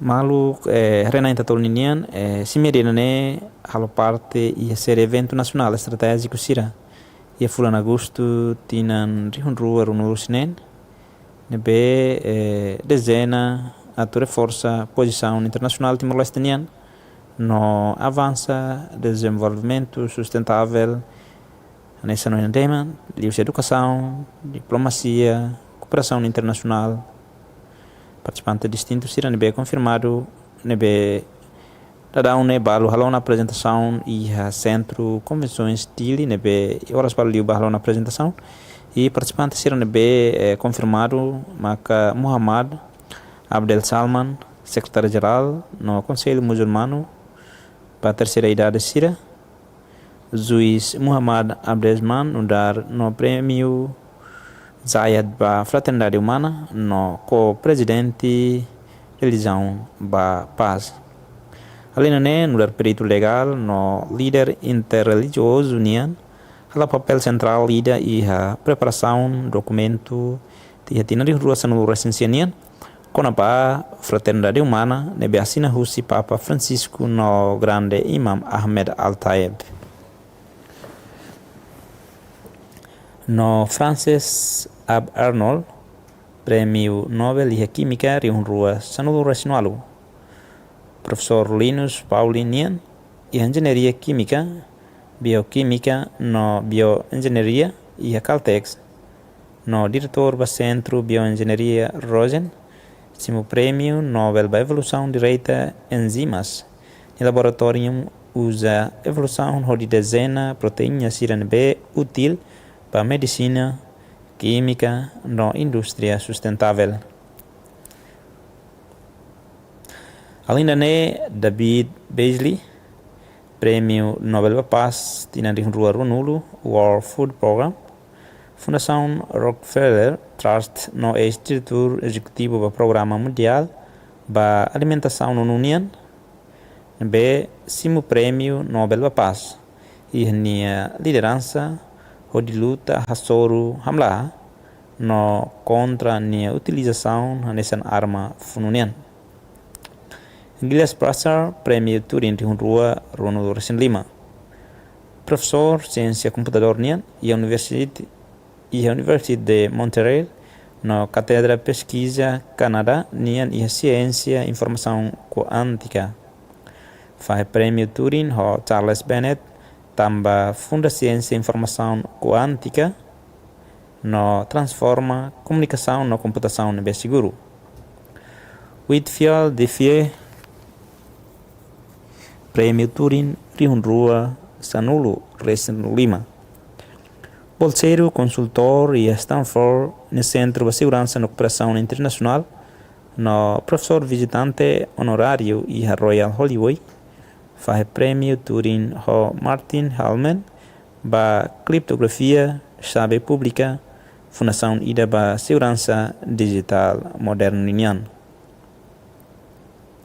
Além de Zack Dongar, Prêmio Turing de Rua Ronald Resinida, professor distinto e a Universidade de Tennessee, no membro pesquisa distinto e a Laboratório Nacional OAGRID, reconhecido ba algoritmo numérico SIRA, no Biblioteca Software Central ba Computação no Desempenho AS, Linder Herlin, Universidade Northwestern, Escola de Gestão Kellogg, professor associado no afiliado pesquisa Thorpe Nian, estuda em governo na instituição Cirabele, facilita que dificulta inovação, empreendedorismo no crescimento, onde usa evidência histórica no método empírico Sira.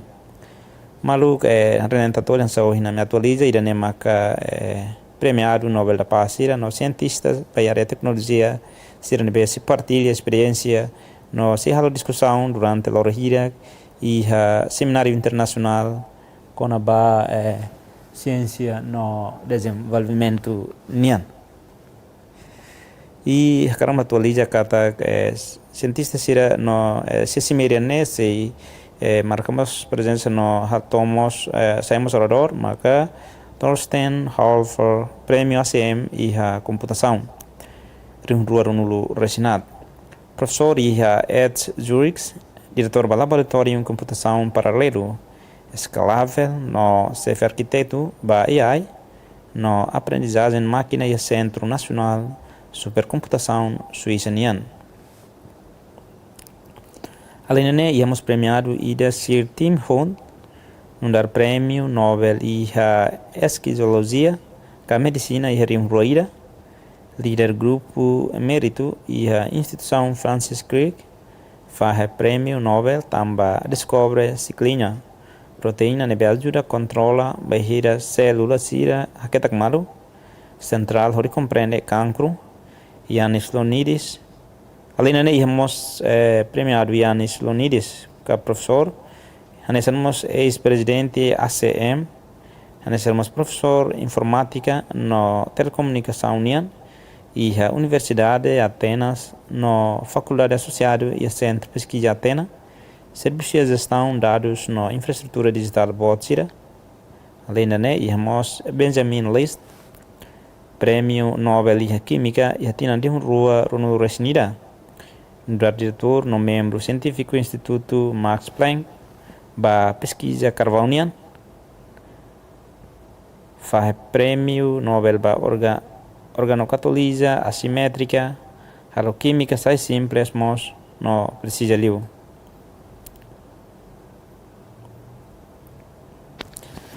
Além disso, hemos premiado Robert C. Merton no Prêmio Nobel Memorial e a Ciência Econômica e a Ciência Não Econômica e a Tina de Natura Sinulo Resinito. Escola de Gestão distinto, professor Finanças Nian e a Mid Sloan, no professor emérito universitário e a Harvard. faz prêmio Nobel Memorial ba método Fó Unida atu valoriza derivado financeiro sira. Além de isso, hemos premiado Sir Konstantin Novoselov, prêmio Nobel de Física e Atinantiu Rua Sanulu, professor Centenário Tan Chin Tuan e a Universidade Nacional Singapuranian. Faz prêmio Nobel Bania Serviço Conabá, refênio no agora pesquisa ela material Fó Sira, ho dimensão rua no inteligente.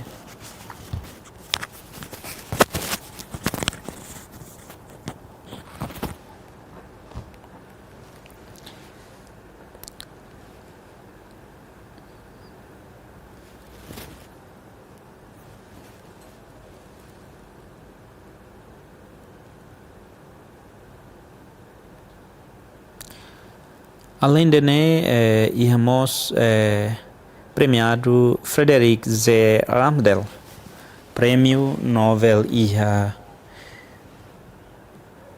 Psicologia e Medicina Rio Ronaldo Racine Lima, co-fundador no presidente Conselho Consultivo Científico e a Sonoma Biotherapeutics.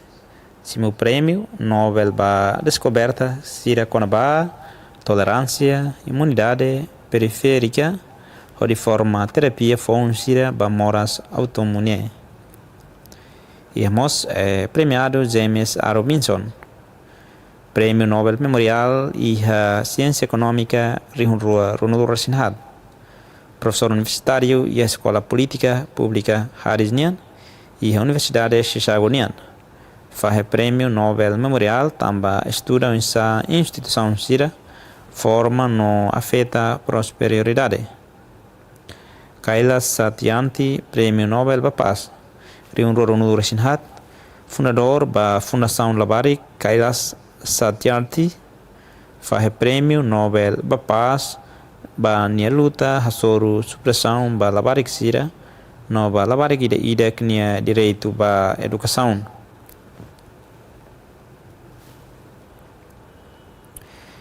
E hemos premiado Brian P. Skermit, prêmio Nobel de Física, Rio Sanulu, Racine. Distinto professor de Astronomia e Universidade Nacional Austrália, no presidente eleito da União Astronômica Internacional. Faz prêmio Nobel também descobre expansão, universo união, nebe uma canceleira Sarah Cheger, prêmio Kevli e Astrofísica, Rio Racine. Professor classe Unidade Sihat no Resinida e Hamid, serviço e área física, ciência planetária no aeronáutica, contribui ao prêmio Kevli para serviço pioneiro com a atmosfera do planeta Sira no Bucamoris e Rain Liur. Além de nós, Howard Yana, papel cientista e horis no pesquisador agrofloresta, distinto membro senior e a Z4 Aircraft, World Agrofloresta no membro senior e a ciência plantas e a Hughes Davis, lidera projeto Genoma Cacau Global no Harry Consórcio e horis Orfanato Africano. Além de nós, Richard S. Sutton, prêmio Turing, Rio Ronaldo Racine, professor de Ciência Computação Unian e a Universidade Albert no CEFI, assessor científico e a AMI. Reconhecido pela Fundação na Aprendizagem no Reforço Unian, Centro Bahia Moderno.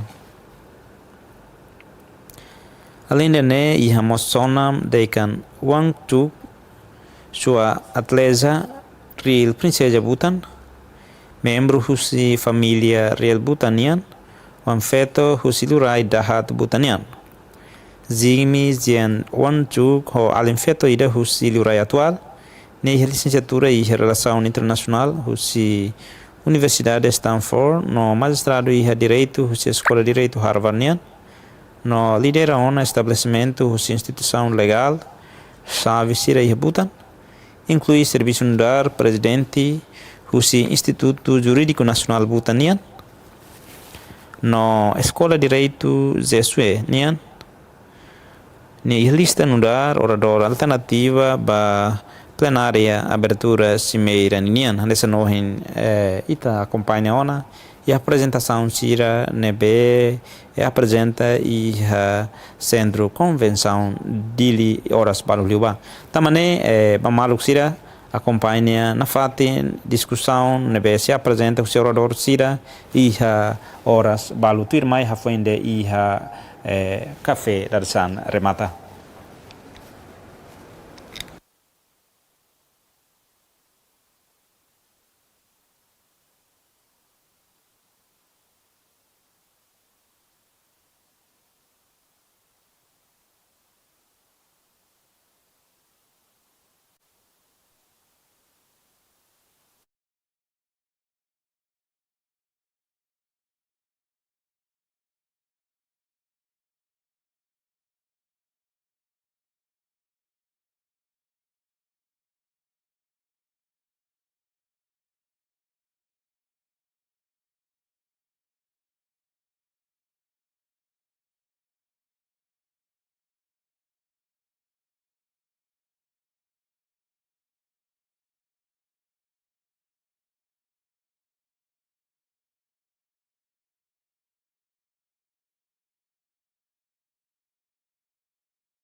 World building.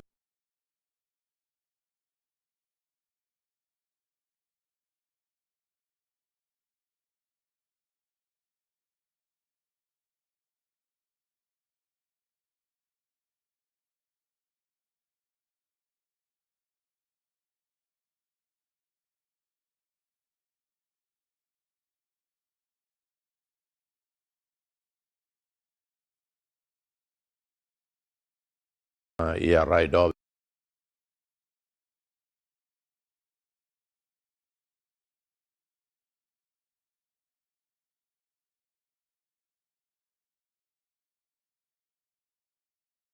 Mong sira ia right off in Timor-Leste no namkari ia mundo. Haulana haksolok debes atu simu itabot sira hotu fulan agosto maine ia acontecimento ida programa ida que haufier bele hatudo loke dalam ba capítulo fon tempo fon ba etania nação fon ida ne. Ita liu hosi ita história ida na be hosusar terus barak. Ita harifi la fale ita ni nação hosi akudesão. Mas be ia lição rumah ita mana ita hatene maka que hanori ita que recurso Rikusoi na be bot liu laos ida na be ia rai okos ma be emas sira na be mores ia nia leteng nia larang. Fulan agosto ne ita se loke ita normatan ba emas na be matene liu ia mundo ne no be laureat sira pesquisador sira e sira na be ita bolu inovador sira na be buka halo buat na be fong baik habuto ko sira hoita ni estudante ita ni professor sira ita sei simu sira toto bainaka sira ia cimeira ciência para desenvolvimento né nelos conferência ida nessa statement ida que hatete clarifica Internasionál ne horas ne ia nebe ia karba nebe. Internasionál la fiar que conhecimento ne luxo ida. Ba ema balondeit. Ma be hanessa airin ba ita hotu. Nação ida pronto a total evidência. Factos, pesquisa e potencial é mania, hanesse centro para ter futuro. Ba jovens de Timor-Leste, se meia ba ime. Também macau alo iniciativa ba ime ba jovens ira. Maiho ime perguntas, maiho ime matan e neon neve buca ho pesquisa ou estudos atuetam solução para problemas rainian, problemas da humanidade. Mundo é livre, mas todele, mas ita solução. Ba ita nia parceiro sira, belo malo sira tasibalo, awatete mai amutuko ita. Mai kuliah halo parte ia diálogo irane nebe se contribui ba halo hari Timor-Leste ba futuro nebe ber tudo que jovens serania mehi se sai realidade se sira ia barani atu mehi hamutuk ita bela tudo ciência la ons explica deit itane mundo. Ciência explica o insan hari nação.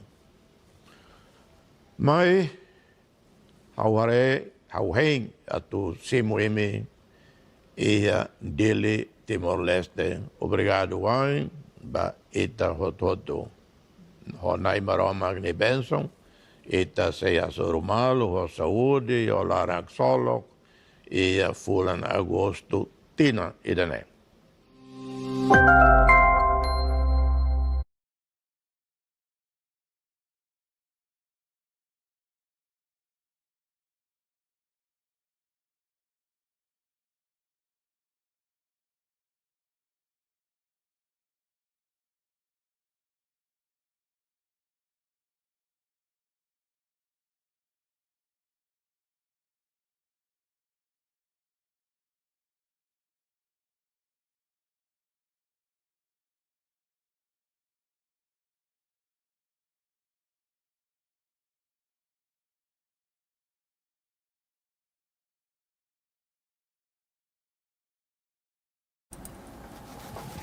malu rena in Tatoli Atuál Semináriu continua a fali Semináriu Internasionál nebe sei kuliah na sua outra companhia e a cientista no premiado lupo que derruba mundo nebe e a semana idane se halo apresentação com a base de pesquisa no resultados da nebe retan review e a Siénsia no Inovasaun sira ligação ho Dezenvolvimentu nebe cientista sira nemos premiado sira halo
in my view, six core functions of the financial system. Number one, currencies, being able to do transactions, buy and sell from one another, goods, services, etc., asset buying. Number two is pooling of savings to get them so we can finance large indivisible projects. It sounds simple, but just think, millions of people in a country might be saving small amounts. How do you collect all of that up and aggregate it in such a fashion that it can finance a very big project? So that's a second function. A third one is economic transportation of resources. You mentioned the circulatory system, but it's more than that. And basically, it's a way of moving economic resources from one place to another to get it where they need it. It says that we want to have, it has to go through time.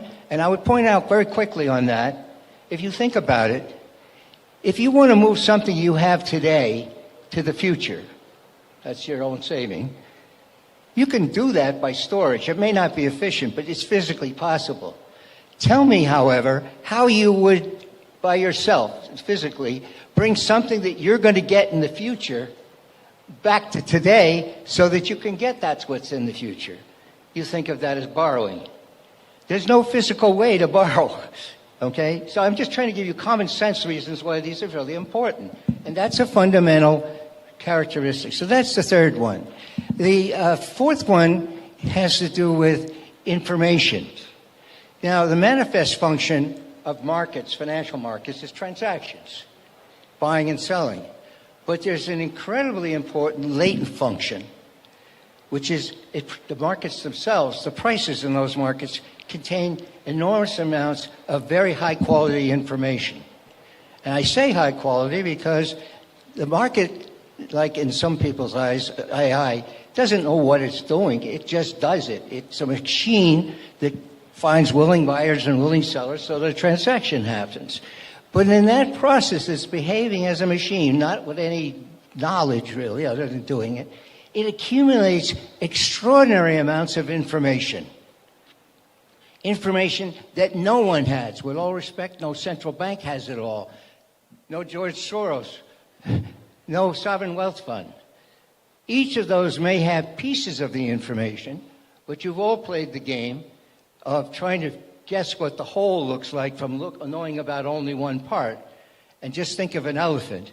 If you had the ear versus the tail, how you would forecast what an elephant looks like, what its size is, and you get the sense. It's an amazing system when the markets work. And the markets do work pretty well financially globally. So that latent function, even if you were never going to trade, you watch those markets and you extract information. And if someone says, well, we won't need that because AI will do it, think about this. Everybody's going to have AI, and certainly central banks, sovereign wealth funds are going to have the best AI for finance, and they're going to have the best people because they're going to hire the experts to be for them. They're the ones doing the transactions. It's not the average person who sets the price. So think of it as high quality of that sort. No one has that information, and I'm not sure, I don't think AI is going to beat markets. Maybe a beginning, but it won't do it because the markets themselves are bringing all the information that AI brings in, and then there always are differences of opinion, different models, and it aggregates those in a very efficient way. I bring that out because most people don't really think about that. Then the fifth one,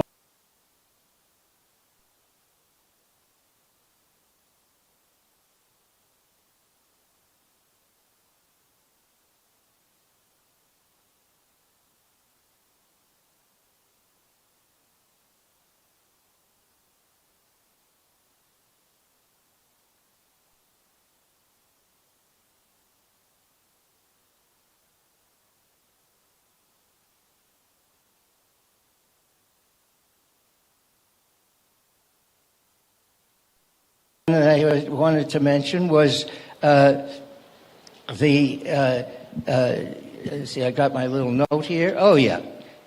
Asymmetric information.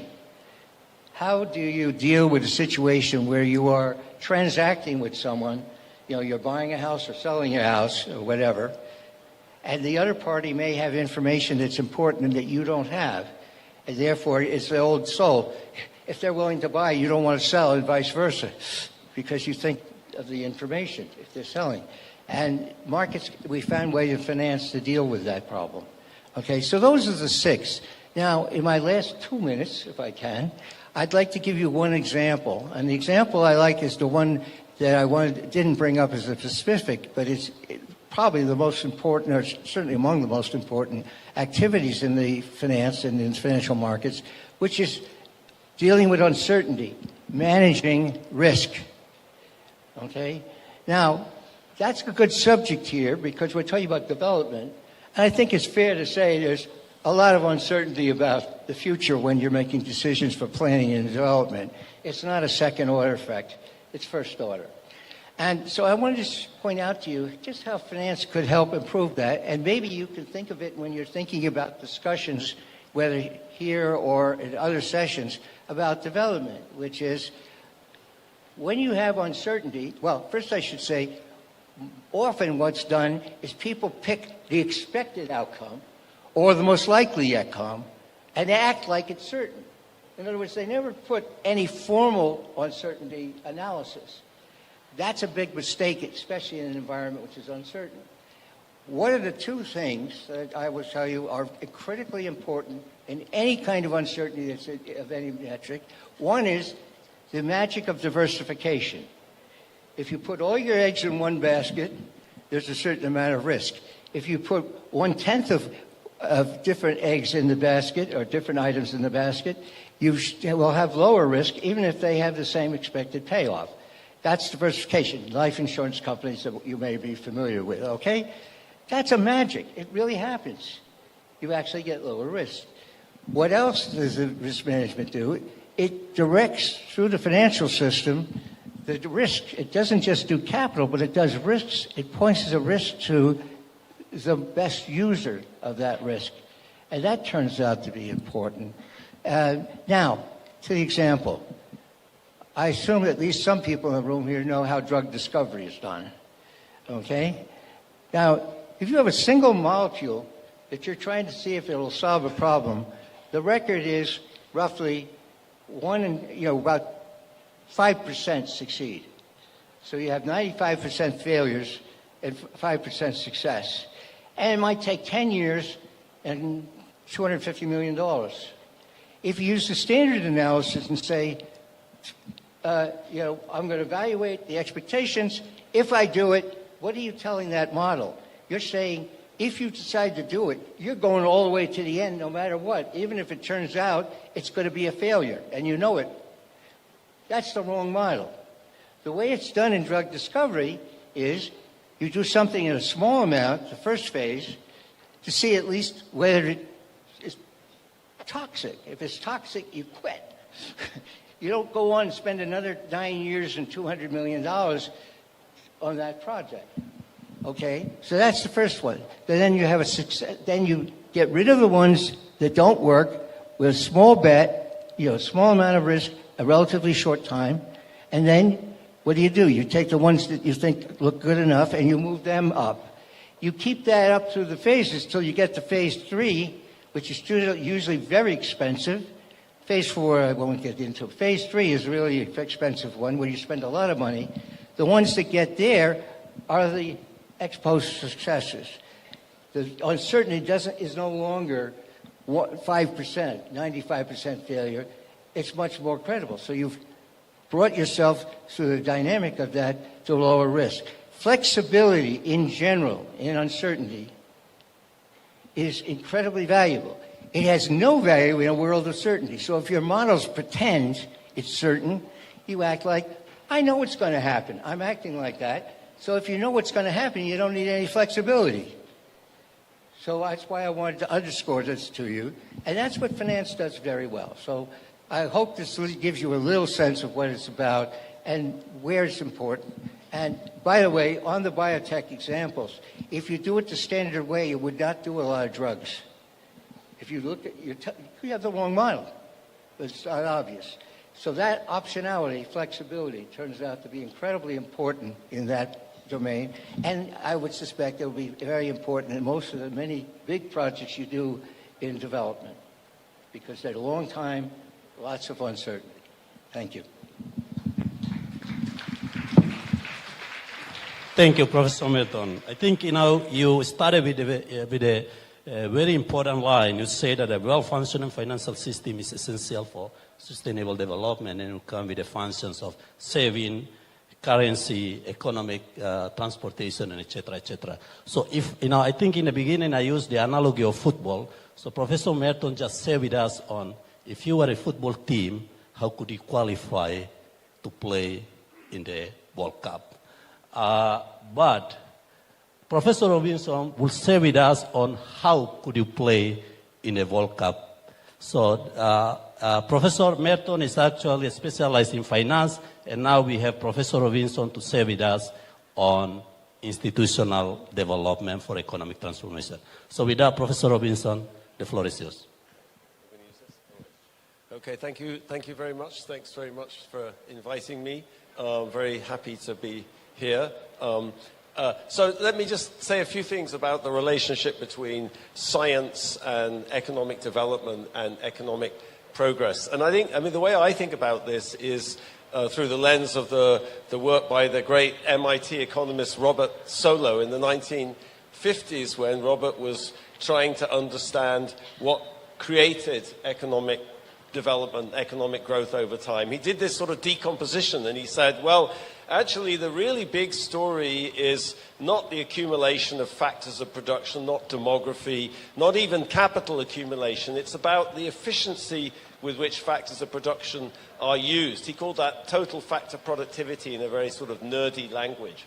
And there's many things that go into total factor productivity, but the really big story is about technology. It's about innovation. I think if you go back to the Industrial Revolution, since I'm British, I like talking about the Industrial Revolution, since that's when we were glorious in Britain and we were spearheading the world. What was the Industrial Revolution? The Industrial Revolution was a series of innovations that massively increased the productivity of factors of production. Think about James Watt with his steam engine. Now, did that involve science? It certainly involved innovation. It involved scientific methodology. It involved empiricism, observation. James Watt knew about, he wasn't a scientist, but he knew about vacuums and he knew about gas laws, and he was a tinkerer more than a scientist. But of course, as the world economy evolved, as technology became more and more sophisticated, it became more and more reliant on real science, real scientists, and scientific knowledge to advance technology, to improve productivity, to improve the efficiency of the factors of production. But I think, for a country like Timor-Leste, for developing nations of a sort where I worked in my entire career, I think it's very important to make a distinction in some sense between what you could call the world technology frontier, like the real cutting-edge ways of doing things, of organizing production, real cutting-edge technologies, and you could be at the world technology frontier. We'd like to think of the United States as being at the world technology frontier, as using all of the kind of most effective, most productive technologies. But most countries in the world are not at the world technology frontier. They're inside the world technology frontier. And their development objective, in some sense, is to move to the world technology frontier. That involves science and scientists as well, but it might be, and I'm kind of going to throw this out as an observation, it might be different sorts of science or different sorts of scientists. Let me give you a very concrete example. In 1976, in South Korea, they didn't produce any microwave ovens. Samsung bought something called a Jet 230 made by General Electric, and they got some engineers and they put them in a factory and said, tell us how that thing works. Like, just pull it apart and figure out how this microwave oven works. So they pulled it apart, they made a microwave oven, it blew up. They made another one, it melted. They made another one, they kept going. After 2 years, they'd managed to produce a microwave oven. But here was the problem. Samsung could start making these things. In 1980, 4 years after they started, they exported one to the United States. But it was still sort of expensive because they had to buy all these parts from Japan. So what did they do? There was one company in the United States that made a particular part they needed. It went bankrupt. Samsung went, they bought up everything, they shipped it to Korea. They did the same thing over again until they could make this part. 1987, they were the world, 11 years after they started doing this, they became the world's largest manufacturer of microwave ovens. Okay? So there's science, reverse engineering, technology adoption, technology diffusion. That's actually the really big story about all economic growth in the past 50, 60 years. You don't have to be like the United States. You don't have to have a world-leading AI industry or whatever. There's enormous benefits for the society from adopting, innovating, but that takes science too. It takes knowledge. You have to understand how these things work. You have to understand the principles. You have to be able to reverse engineer them. You have to be able to use them, and you have to know what sort of science you need for that. And I think that depends a lot on where you are in the world economy and what your potential is and what your constraints are. You know, I'm not advocating, just in case you were thinking, that Timor-Leste should develop a microwave industry. Agriculture might be much more relevant. The President was mentioning agriculture today. So that's a scientific thing too. That's about agronomy. It's about raising agricultural productivity. How do you do that? What inputs are necessary? What crop varieties are useful for that? What are adapted to the ecology or the climatic conditions of Timor-Leste? So that also involves science, and it involves decisions about what kind of science to prioritize, which depends on your development model, where you're going to go. But let me end by saying one more thing, which is I'm all in favor of natural science, but social science is really important too. You know, if I think about a country, I mentioned South Korea. South Korea is extraordinary because it went from an extremely poor country to one of the world's most sophisticated economies basically in a generation. Okay. But North Korea is a very poor country. But that's not a problem of science or natural science. It's a problem of social science, of power relations and politics and ideology. So we need natural science and we need social science too.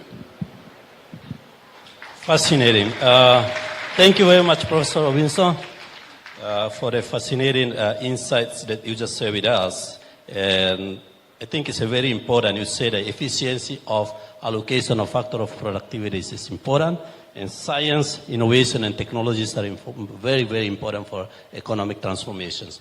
So with that, as I said, I will give the floor to the audience to ask questions. I believe many of you probably already took note and come with the questions. But let me use my privilege as the moderator by asking first and probably the second questions, and then I will give the floor to the audience. I guess my first question is associated to my current role as the governor of the central banks. So according to the IMF, there are about 25 countries around the globe that actually giving away their monetary sovereignty because of fully dollarization and currency board regime. There are many reasons why they're giving away their monetary sovereignty. But the main reason is actually for the stability. But actually the stability comes with the cost of no flexibility. I guess the question that I would like to ask is, do you think this country should maintain their status quo of the existing regime, or do they need to think about changing the regime? If they come with the latter idea of changing the regime, what do you think factors or conditions that they should consider put in place, for the smooth transition and to balance stability and credibility in the future? Yeah, maybe Professor Robinson first and then Professor Merton. Can I just make a parenthetical remark about investment in education and the International Monetary Fund?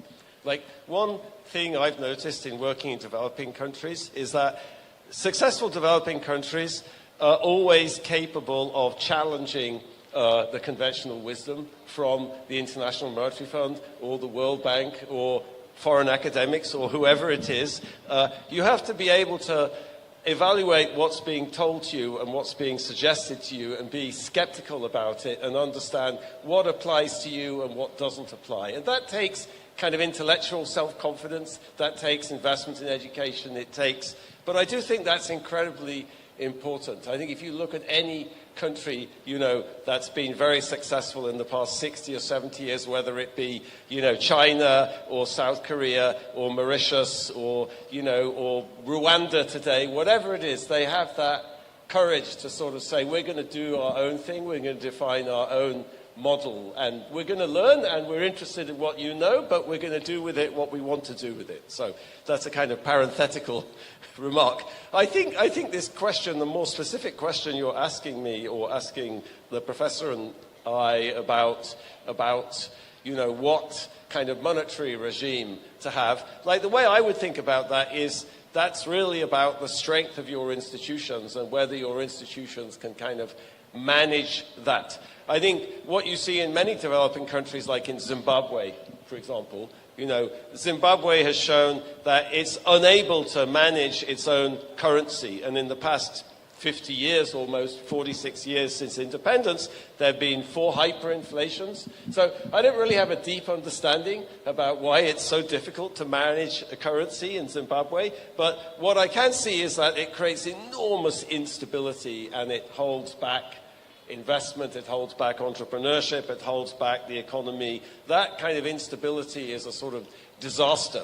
So at the same time, you can imagine that there are advantages from having your own currency. So, for example, somebody was telling me yesterday at lunch how, because you have a dollarized economy, it's very attractive to go to the border with Indonesia in the rest of Timor and buy consumption goods on the other side of the border. So you have a sort of overvalued exchange rate in some sense as a consequence of this dollarization. So that's not good for the economy either. And some academics, some economists would say actually having an undervalued currency is an enormously powerful way of fomenting kind of transformation. I haven't done research on that. I'm not sure I have a view on it. But that would sort of suggest there's trade-offs here. There's advantages and disadvantages. And I think that is really a question of, do you have the institutional capacity to manage your own currency? I don't have enough depth of knowledge of Timor to know the answer to that, but that's how I would think about it. Thank you. Professor Meton, please. Well, first of all, I agree with what you had to say. I would look at it somewhat differently in that, ask the question, what are you trying to do? The whole convention here is about the development here in Timor-Leste. That's what we're about here. So I'm not going to talk about it here. I'm going to talk about a hypothetical country, but it might have some characteristics that are similar, and it's relative to development. I see a lot of exciting things here, and you have some wonderful comparative advantages, not the least of which is your remarkable size sovereign wealth fund, which very few developing countries have. So you have a lot that you need to do. You've heard about it, I've thought about it, I've looked at it. You have a lot to do. And the question is, do you want to roll the dice by at this time, creating your own currency with all the potential problems that can occur? One, you have to do it. Two, you're taking a risk that it's not going to work. It's the wrong time. Not the wrong idea, wrong time. And that's correlate to your institutions are right. And that's a lot on your plate when you look at the size here and what you want to achieve. So hear me clearly. There will be a time when I think you'll want to have your own currency. You do, in a sense, for transactions here with the centavos. Right? Yeah. I even looked to make sure that there wasn't a gazillion of them issues. So you've solved the sort of basic transaction problem here pretty well, even though you're dollarized. I agree, running across borders is a problem, but it's magnitude. Everything in economics is a trade-off. If it weren't a trade-off, we'd already have done it. You know, if there's one best way, everybody does it. So in the end, no matter what you do to optimize, what suggestions you make, you're going to have to make choices. You're going to have to make trade-offs. If you choose, for example, with your sovereign wealth fund, to spend those resources on current expenses, there's a cost to that. You all know that here. And I'm not going to tell you whether you should or shouldn't, but recognize that that's a real cost. That if you took that money and invested in development of local industry, that would, that would be something that has a return, instead of, as it is now, you invest all overseas, which is actually a good idea if you're not going to do the development. So it's always going to be a cost. It's going to take you more time to get there if you keep that. If you know, there are only three ways to do it. You invest more, which means you consume less. Nobody likes that.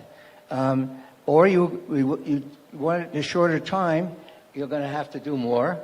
Otherwise, you're going to have to wait not 10 years, but maybe 15. The third way, which is always the one that gets given, is take more risk. Because if you take more risk, the theory is, and you have to, the trick in finance is you have to take the right kind of risks. I don't mean that you've heard it, but that's another story. But leave aside that point. The idea is if you take more risk, you have more expected return. And then you get told stories like, well, over the long run, it won't matter. That's false mathematically, it's false empirically, and it's false theoretically. I wish it worked otherwise. We all could figure out great ways to run things. It's like being able to violate the second law of thermodynamics. I wish I could do that too, but I wouldn't count on it. So the monetary, you know, the point is these are going to be trade-offs. I would, if you want a thought, and I don't pretend that I know enough about here to give you actual recommendation, my sense would be I'd put that on the back burner. Things seem to be very well, understanding the disadvantage. But other things are very well. I mean, just think, you want to, you know, you're now in part of the ASEAN. That's fantastic. You're in WTO. You're going to be dealing with lots of other countries. You know, there's only 1.5 million here, right? Well, believe it or not, it's really very convenient if you're the dollar. Everybody understands the dollar. When you write contracts, you write them in dollars. That has a huge value. Okay? Trust. Your own people, if they save in dollars, okay, they have confidence, not because they think you're going to do something bad, but because things happen to developing countries. That if you have the dollar, they're going to be pretty secure that that's going to be worth, you know, that's going to be worth something later when they want. To the Prime Minister and to the rest. The next question is on why many countries successfully delivering services to transform the economy, and why many of the countries do not. You know, why some countries are successfully delivering or successfully transforming the economy, but many people or many countries are also do not successfully transforming the economy. Is it because of finance, institution, innovation, technology?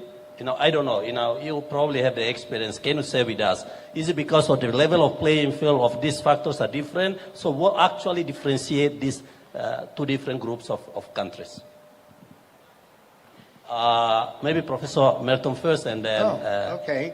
Professor Robinson. They picked the zone of, you know, he's the guy that talks about institutions. But what I would say there is the reality is there isn't one answer. Okay, failure occur or successes occur for different reasons, and so you actually have to do more analysis than success or not success. That it's multidimensional. It's like people when there's a crisis, you know, big financial crisis that we have in the world. People always say to me, "What caused it?" They want one answer. Now think about that in common sense. Something as complex as failure or crisis, it's very unlikely to have one cause. So the answer is, and, you know, I'm not an octopus, but, you know, they always say economists on the one hand, on the other. They like one-armed economists, so they get decisions. Well, you actually need many arms to answer that question seriously. And so you need to do the analysis. You need to understand where it is. Sometimes it's because, you have the so-called the elites, that don't share or whatever. Because if you don't have access, you can have wonderful technology, wonderful science, and a great idea, but if you can't bring it to market, if you don't have access, it's not going to happen. So that could be one reason. But there are many, many others, and I won't run through them all, but I think the message that you want to hear is some questions are more complex than a single answer if you want a serious answer. Thank you, Professor. Now, Professor Robinson, please. No, I agree with that. I mean, I think that, there's many different ways of solving problems. Back in the 1960s, there was Alexander Gerschenkron, who was a very distinguished economic historian, wrote a paper about how different countries industrialize in different ways, and they mobilize finance in different ways because they have different initial conditions and different advantages and different historical conditions. And there's substitutes. There's no one way of doing things. You can substitute. So I think that he actually particularly focused on finance and the role of stock markets or the role of banks. And I think, there's many institutions are important for economic development, but in developing countries, often you have a lot of institutional problems. You have institutional problems with property rights or with the legal system or with in the financial system. And you can't solve all those problems at the same time. And I think finance and institutions in general sort of co-evolve, and which one do you want to emphasize depends very much on your kind of strategy and your developmental model and what the opportunities are. And so I don't think I completely agree with Professor Merton that, you can't make a blanket statement about which one is the most important. Yeah, I just want, you mentioned, anyway, if I had two recommendations, all right, one of them is to deal with the mismatch in your expenditures from the Sovereign Wealth Fund. I don't think you need me to tell you that, but I think that's really important for everything that you want to do. The second one, and you pushed the magic button that I wanted to mention, is some would just say the rule of law, but that's too generalized. In order for people to be willing to invest, in order for people to get resources to invest, they have to have ownership. If you have land or you have a house, but you don't know whether you have proof that you actually own it, no one's going to lend you money on it. All right? So this is technologically doable. I mean, blockchain, I'm not giving you technical advice. I'm just saying, we have mechanisms that are very efficient for recording things like ownership. And if you give people the land, give them a chance, they own that asset, if they do, and they have the ownership, they can either use it as collateral to get the money they need to do what their business is, or they can do it the other way around, which is, that they, are willing to invest in their own house or land because they know they own it. I'm not going to improve a house that I don't own. Then so that's really, really important. Ownership, and it fits in with incentives, because you have no incentive to improve things, to build. I come in and I build as an entrepreneur a wonderful company, and then you say, oh, but you don't own it. Yes. So you get the point. I just wanted to underscore what Professor Thank you for the recommendations, customized to our context. So now I give the floor to the audience. I see the Prime Minister would like to ask questions, but I would like to give chance to 3 people first, and then if we still have time, then we can extend the opportunity for asking questions. So, Prime Minister, please. I have no questions. I only have comments. Thank you, professors. When I arrived, because you started, I was outside there taking photos. Professor Robinson talked about agriculture. It is something that I have to say, science and economic transformation. Before, in my childhood, until a few years ago, we tried to, our people, our farmers, use the buffaloes to produce. The shires gave us the opportunity for tractors, but it is not giving too much income. Recently, because of the team science and economic transformation, now our farmers are more able to produce in small tractors, and they have a machine for harvesting, another one for producing rice already, and the science allowed in some places of the country to produce 2 times. Before it was only once. Now, it means, yes, it is what we are trying to learn from developed countries. About the problem when I came in, the first question was about currency. You are right, Professor Robinson, no. Professor Merton. Merton. I'm him. About the confidence, stability, trust. That is why right now we are still using US dollars. We cannot be so ambitious to have our own currency. It is a stupidity. Because you know, we go around, in 1 month we go to Bali, $1 is 19,000 rupees. Another month you go there, it is 17,000. Another month you go there, suddenly it is 9,000. We don't have, I believe, we don't have the basis to have our own currency. And the dollar is helping us for the stability, for the confidence, trust.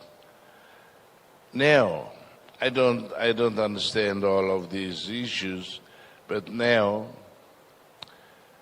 we are trying to study to see if we have gold. If we have gold, I believe that, and the good one, I believe that it will be a basis for our own currency. But right now we have nothing. That is why for us it is more for stability, trust, confidence, we still use US dollars. The other question was about some countries use this, some countries, why? I believe in the previous session, it was there as moderator, the Secretary General of G7+. G7+ is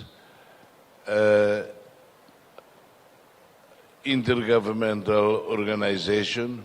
The G is small, very small. G7, not G7, the big ones. We deal with fragile, in conflict or post-conflict countries. We see that the problem of why some countries do this and other countries don't do. The fragile countries defines the countries that don't have a good system, no democracy. It is ambition, political ambition, and coup d'etat, and military junta, etc., etc. I went once, a few years ago, to Milan to talk about food security. We talked about food security. I reminded, it was international conference, I reminded the international community that in Africa, because we went to visit many countries in Africa,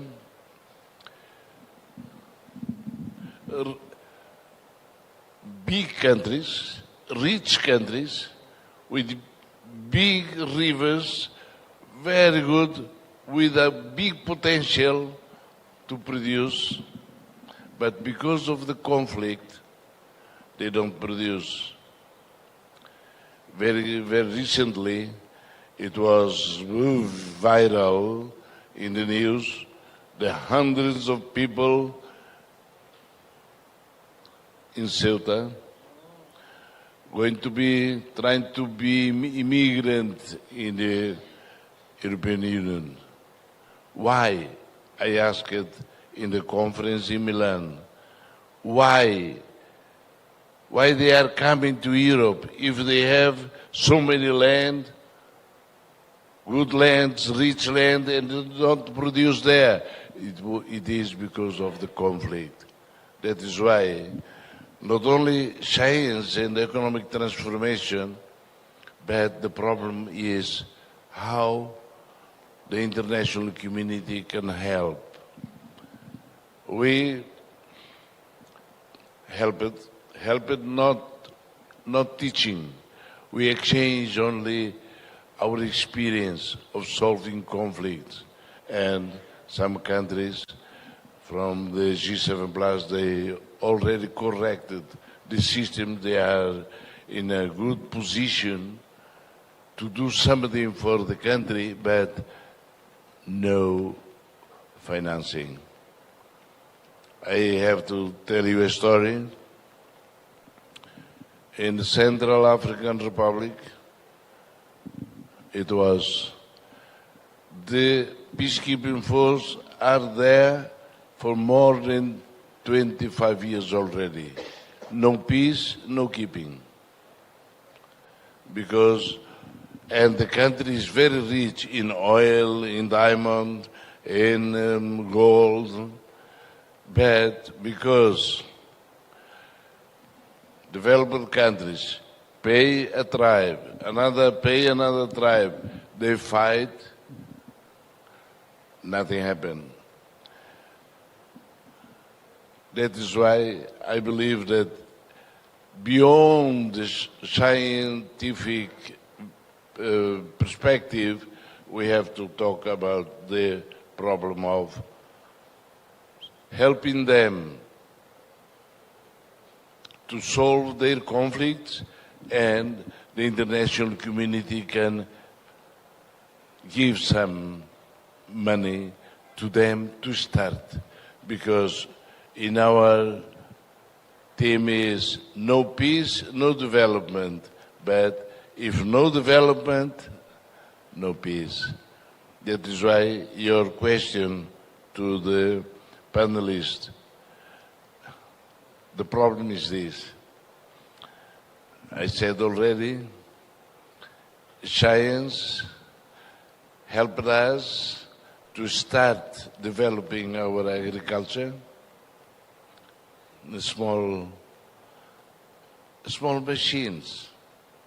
Before it was big tractors, and so difficult. Now, small. And after that, They can harvest with also small machines. And the science allowed us to see the situation and to teach the people to produce twice a year, at least.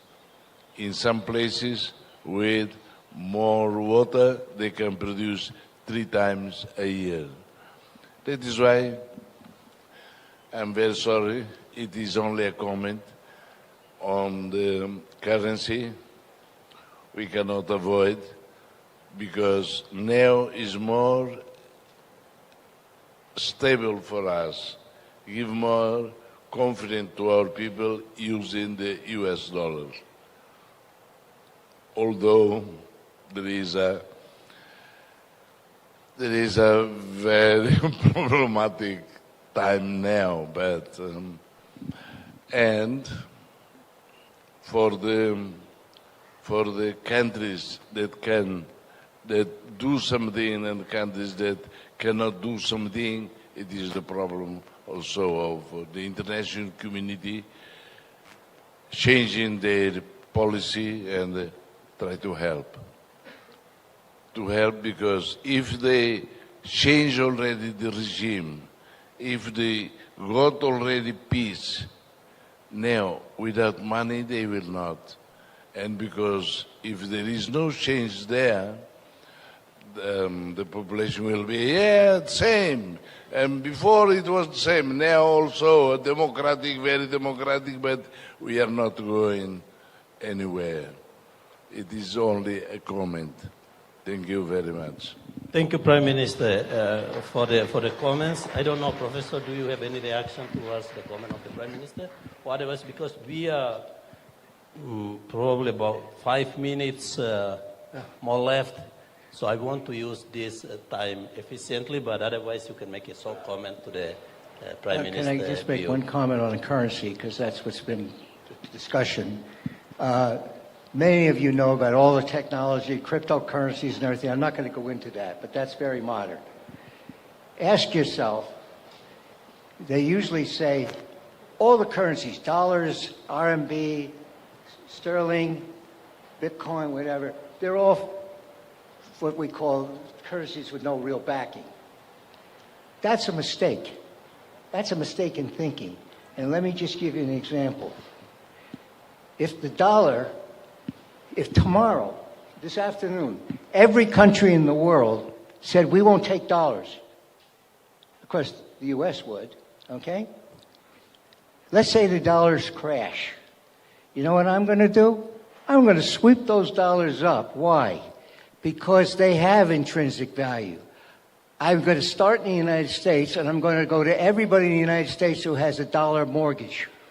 I would say, I'll pay it. How about your taxes? They're in the United States dollars. I'll pay your taxes, for a small fee, okay? And when I finish with $112 trillion of real estate, I'm then going to go to the rest of the world where a huge number of contracts, long-term contracts, not overnight, are in dollars.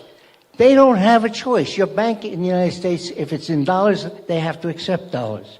So if I could say anything else, since we're on the topic of currency, keep in mind, Bitcoin is missing the thing that structures it, which every central bank does, to take that currency and relate it to things you want to buy.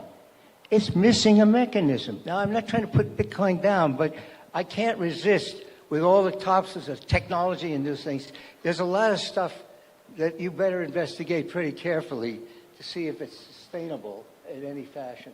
Thank you, Professor. Professor Robinson, you have any reaction or no? Okay. So now I'd like to take someone from this side if you have any question. For students, if you are struggling with the language, you can ask in Tetun and we try to translate with my poor English. And also from this side, because we want to take more questions from the students if possible. Okay, the lady. Yeah, please. And from this side, do we have anybody that would like to ask questions? Tapos sila beluso Tetun e depois kami tenta traduzir em inglês. Please. Please ask the question and to whom you address the question. So, good afternoon to everyone here. My name is Leah, and I'm currently taking my internship in National Petroleum Authority. And my question is related to both Mr. Robert and Mr. James. So in a country that is trying to improve its economy, how can we push productivity and efficiency in the financial institution to then diversify and optimize them in the long run? And how can Timor-Leste do that sustainably without the usage of AI? Thank you. Well, I got every part except you got the question, right? Because Professor Robinson doesn't get the question. Hold on. So I think the question is about how can we boost productivity without using AI. Am I correct? I mean, I'm sure you can boost productivity with AI and through many other ways as well. I think, income per capita in Timor-Leste is... income per capita in Timor-Leste is like $3,000 PPP adjusted or something, $3,500. So this is enormous difference between productivity levels in Timor, whether it be in agriculture, in services, or anywhere else, and richer countries. So I'm sure there's all sorts of technologies, all sorts of changes in practices which would improve productivity with AI or without AI, So I'm not an expert to know what those are, but I think just the sheer level of productivity differences between Timor and rich countries, OECD countries, suggests that there must be many ways of raising productivity, and maybe some of them are just much easier. Using AI, you need power, maybe you need to be able to use it in a sophisticated way. Perhaps there's much simpler ways of raising productivity, but I'm no expert. Okay, Professor Melton, please. Well, what I first say is that AI is going to do a lot of things. We don't know what all it is, but my opinion, I can't prove it, but my opinion is it's going to be like lots of other innovations that I went through. I know this time it's different. There'll be important things that AI can do that let it do it, but it's not going to be the answer to everything. Because it's not the only, there's a mechanism there, just like I mentioned with markets. The markets don't know what they're doing, but by doing what they do, they create a lot of information, so they're very valuable. And so the first point is, it depends what you want to do, which is what you were saying, James. The second thing on innovation I feel I want to just say is, looking at it, is I believe in, I won't say here because I don't know, in most countries and most large companies, if they want to do something big, innovative, like a retirement system, some big project like that, what's the typical process? They say, go out and find best practice. Go to every country, and take the best practices and throw all of that on a table in a room, figuratively, and then put together all the pieces to get your best thing. I think that's a good thing to do, but that's not the solution. That's not the best way to do it. Why? Well, you heard it all day, and you see it. You heard that the universe is accelerating. Well, so is innovation. If I have a chart, I don't show it now, but 800 years of financial innovation, and the difference between how long it took between each innovation in 1200 versus now, if you put it on a chart, you have to look at it with a magnifying glass. So it's not only continuing the innovation, but it's accelerating. Now, why is that important? Best practice, if it's best practice, is a legacy. It's being done. So it's like driving, look in the rearview mirror. You see what I'm saying? So don't ask, has it been done? Ask, can it be done? And that means a whole much more in terms of how you think about how you manage the innovation. You don't do innovation looking at the past. It will work if you're driving, if the road in front of you is the same as the road behind you. That is for sure not the world we're living in. Thank you. Thank you so much. Let me take more questions. I was told that our session could be extended up to 1 hour or up to 1 o'clock. So we still have about 10 minutes. I don't know who wants to ask. No, I see two gentlemen here raise hands. The gentleman over there with the black shirt. Manu itabot. Yeah. Thank you. So can you make it concise because of the time concern? Thank you. My name is Manuel Pereira. I'm working for the Office of Vice Minister of Parliamentary Affairs. I think we all agree that in large extent that development can only move forward when we open the economic opportunities that allow people to improve their livelihoods and well-being.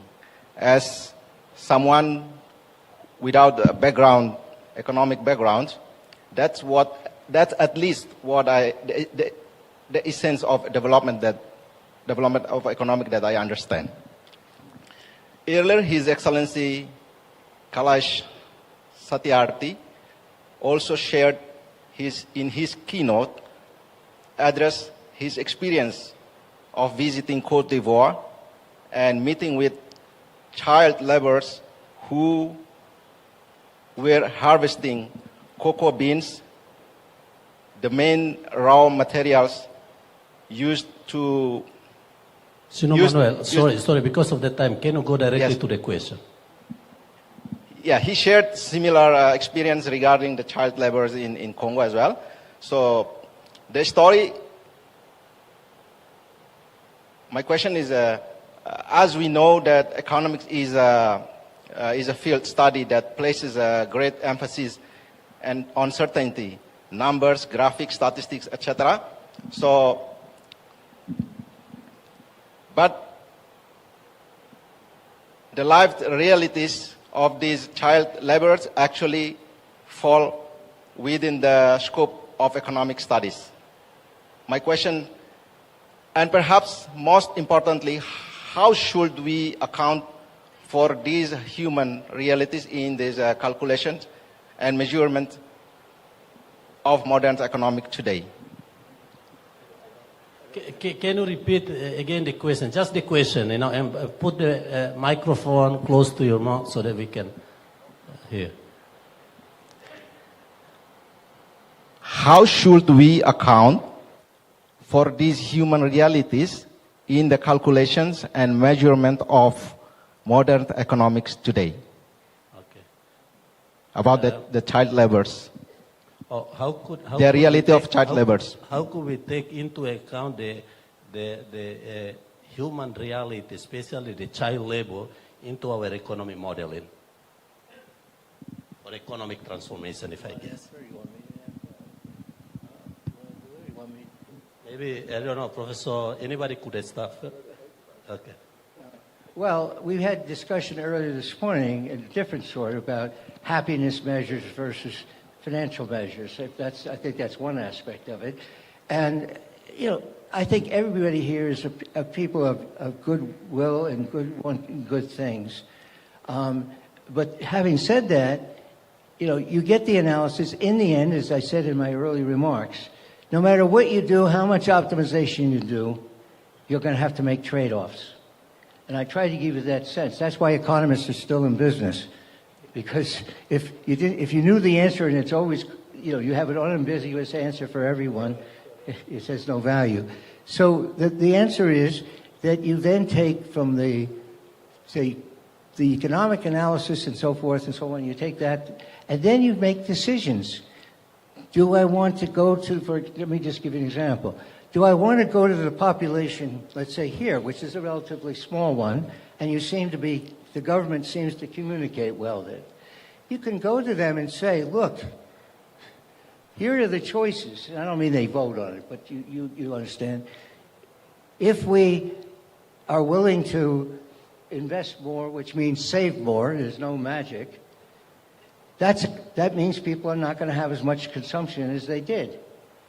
But if they do that, then if you make that investment, you can get to a better place sooner. Or you can get better education sooner. Now that's a trade-off.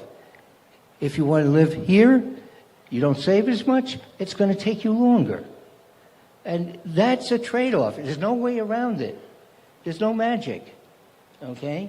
And so that is a possible way. I have a thing that if you have the luxury, as it appears to me as my first term in this country, you have very good communication with the people. They may not always agree with you, but you have good communication, and it's a small population.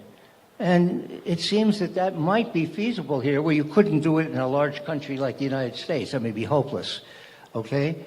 And so that's the way you do it. You make decisions. There's no magic formula that's going to tell you this is how people ought to live. They make choices. We all make choices. And they should make the choice, not me sitting here coming from the United States. Thank you so much. Professor Robinson, please. Yeah, I think it's a great question, which I wrestle with a lot, working in Africa, where the cultural context is extremely different from the cultural context where I grew up in England or in Western society, and where people attach value to different things, than appear in Western economics textbooks, And I think the way I think about it is, you have to find your own way and you have to develop your own model. Perhaps, as Professor Merton says, there's trade-offs involved. There's trade-offs, for example, in the way, at least the evidence suggests, that, most land in rural Africa, and that this may be true, relevant here in this case also, is not held by individuals as private property. It's held by kinship groups or lineages or descent groups. And that's a very powerful thing. Your ancestors are buried under the land. The land is a patrimony of your ancestors. The lineage is a continuation of the ancestors. So all sorts of things come into play there, which don't come into play in thinking about land or property rights in land in Chicago, for example. But that's very important for the people, And the way I would think about that is, our job as economists is to explain the trade-offs and to help people understand the trade-offs and to come up with ideas for, okay, you really value this. Is there a way of organizing production? Is there a way of organizing agriculture that treats seriously these values? And maybe there is an answer to that. Maybe you have cooperatives, for example, where people can work together. I would guess in African society, again, I don't know about Timor, but in African society, there's much more focus on the community. And, the famous expression is in Soto, in southern Africa would be Ubuntu, like I am because we are. There's a different notion of personhood, very different from the kind of individualistic society that I grew up. Okay, but that notion of the community and the importance of the community is manifested in economic institutions, in property rights, and so I don't know how much we want to get into all of this cross-cultural way of thinking, but I think there are trade-offs. I think the evidence suggests there's trade-offs, for example, about the efficiency of agriculture, the productivity of agriculture in Africa. But I always think that has a lot to do with a kind of failure of imagination of, okay, people have these values, there are these institutions. Let's do something differently. How do we do something differently? How do we organize something, in our cultural context where we can maybe help solve some of these problems of some of these trade-offs, help resolve some of these trade-offs. And I think, this is the way I think about the discussion earlier about, how do we achieve these goals for humanity? How do we improve people's welfare? How do we solve these problems of child labor? And I'm not I'm not an activist. I'm an academic scribbler, you know, as John Maynard Keynes put it, you know. So, but anyway, let me shut up. But that would be my response. Thank you so much. You know, we are running out of time, so I would like to use the privilege of moderator by asking the last question. If two of you were asked by our great leaders, Prime Minister and President, to advise to transform the economy of Timor-Leste, so each of you give one advice. So what are you going to advise? For the advice for transforming the economy of Timor-Leste, which I believe have the characteristic similar to the developing economies, small state developing economies. So what message that you want to leave for them? Maybe start with Professor Merton. Oh, well, that's a great question. I alluded to it before. I think it's very important to have coordination. When you're doing something at the level of the country, you cannot look at them as silos. So you look at one thing, education. It's very important. We all agree with that. I don't think anybody... But you have to look at that in the context of everything else. I'll just give you one quick example. My understanding, and it may be wrong, but it makes a point. My understanding is at least here, that the highly educated people that live here, you know, the ones that are, actually have a very high unemployment rate, like 20%. I don't know that, but they'll make the point even if it's not accurate. And why might that be? And then what do they do about it? They've got this good education. They're very smart. What do? They go somewhere else. They're not going to stay unemployed if they're educated. So what have you done? By educating them that way, something's wrong. You put a lot of resources into good people who can use them, and they leave. So what I say is when you're doing things in big, that's what development I think of as being, you really have to have a coordination of sequencing. Not that I don't believe in education, but you need to get the education right to match what you have so that when they come out, they can do something here, not go off somewhere where they can do something. You see? And so coordination is really important, and timing. Everybody has a really good thing that they want to see done immediately, but that doesn't add up.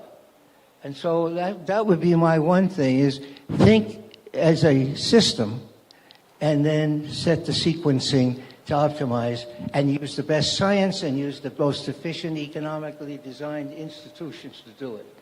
Thank you. Establish a system where we have the coordination, education, and sequencing of priorities. Thank you so much for the advice. Professor Robinson. I think I'm going to say the same thing in a completely different way, actually, which is, I don't think it's about, I don't know, my view of the world is that there's an enormous amount of heterogeneity in different societies. There's different opportunities. People have different talents and capacities. There are different histories and different cultures. So what's going to work in South Korea is not going to be the same thing as Mauritius or Botswana or whatever it is. But like what I see, which is common about success stories, is not a specific economic policy or even a specific institution. It's a sort of obsession with achievement, if you like. Let me give you an example since I mentioned South Korea. So last summer, I was interviewing a gentleman who worked in the Ministry of Trade, International Trade in Korea in the 1970s. And his job every morning was to come to work and call up every single one of the 26 customs houses in Korea and ask them, how much did you export yesterday? Now, no economist would think it was slightly interesting how much you exported yesterday. But this was a kind of heuristic for keeping everybody focused on this one thing, which was exporting, which is driving forward the Korean economy. So I asked the gentleman, he said, by noon I had to get a list of, on President Park's desk of how much did every customs export yesterday. And I said, well, what happened if it was a good customs day? He said, we had a song, we'd go out for lunch, we'd drink wine, it was, okay. What happens if it was a bad export day? President Park would call me up, and I had to go, and I had to call the CEO of Hyundai and the CEO of Samsung and get them to explain, why didn't you export anything yesterday? So, crazy, but it was a way of just focusing energy, attention on achieving this thing. And the genius of that was, if you're going to export stuff, lots of other things have to happen. Lots of other things have to come into place. The companies have to make things happen. Samsung and Hyundai had to make things happen to produce stuff that people wanted to buy. And it was, we would say there were lots of linkages, or there were lots of spillovers. So it was a very clever, I have no idea why President Park decided to do it like that. But I see this laser-sharp focus on getting things done and moving things ahead in a way that you can measure also. That's very important. Thank you. Focus on getting things done and how to measure it. And you come with a very good, a very strong statement of obsession with achievements. I think that's a very good advice. So with that, join me to give a round of applause to our great panelists. We have come to the end of our session. So I think the session highlights very important thing on science creates possibilities, finance provides mechanisms for turning possibilities into investment, institutions determine whether those possibilities ultimately translate into broad and sustainable prosperity. So with that, let me leave two messages from our session. The first message is economic transformation is ultimately the transformation of capabilities of people, institutions, firms, and financial systems. The second message, because this is a live stream, so I like to encourage young people, even our great leaders, all leaders, like our Prime Minister and President, they are still spending their time to listen, to participate in this sort of sessions, innovation, science, technology. So we, as the young people, we should invest our time to learn more from the global thinkers. Thank you so much, and thank you everybody for your participation. Thank you, Professor.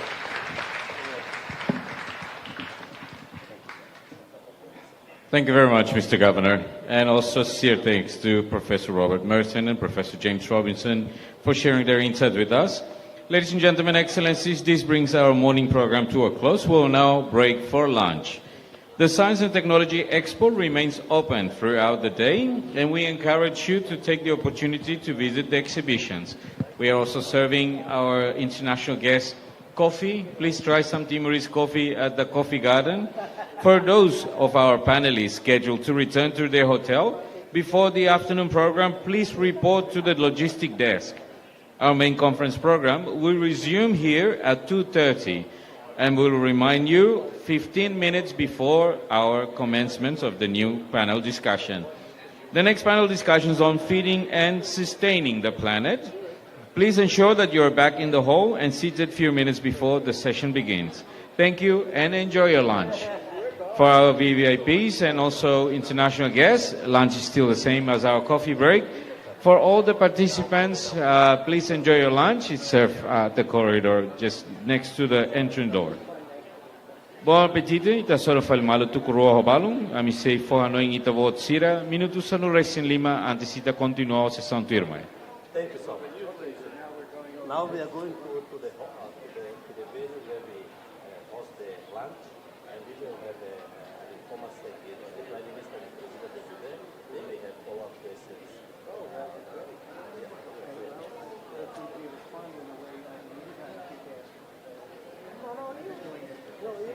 You guys are doing, I'm extremely happy. I think the problem is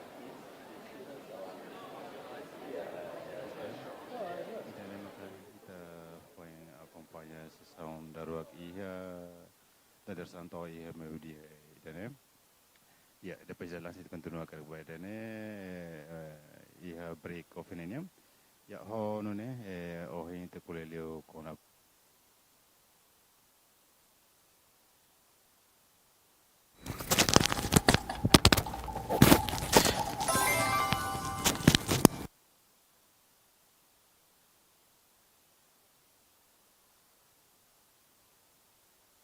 Malu karenain Tatoli ninian idane maka apresentação husi orador principal sira nebe apresenta ona liu liga ho Semináriu Internasionál Siénsia Inovasaun no Dezenvolvimentu. E a cara informa na Fátima malu tira kata que foi de break 15 minutos e continua ricas fale e firmai também os malucos será tu acompanha na fatin sessão toma que a Semináriu Internasionál Siénsia no Inovasaun no Desenvolvimento nebe se partida husi orador principal e o premiado sira e a mundo nebe se partilha hamutu ko ita iha semana irana também tu irmã acompanha na fatin a foi de break 15 minutos e continua ricas fale.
Barak I Herikus Natural Barak.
Maluk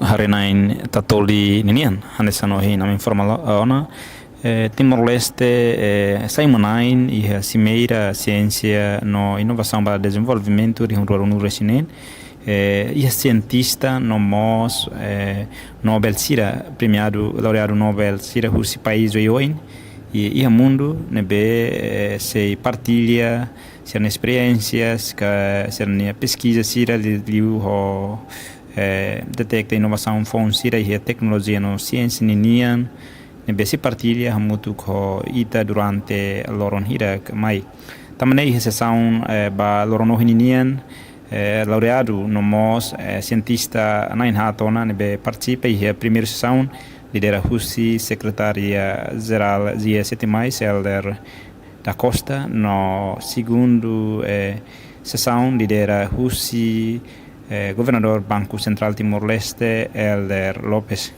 Malukalenain tatolinian se mirei hanesan masai ponti ba conhecimento global, ou experiência local, ou de são inatete cientista sira, hamuto com autoridade política, inovador, estudante sira, período internacional, no comunidade timoron sira, nemos o líder sira da ação sira tuirmai, também todo atene ciência é papel indispensável e a jornada crescimento na saunian. E buat barak atu aprende husi mundo no barak husi conhecimento no matéria clássica atu oferece para planeta né. E oportunidade né nessa noite acompanha ona e foi ensaio sira nebe curioso no e discussão pergunta sira buka tene konaba insa bele aprende husi matéria clássica sira husi tempo agora ninian.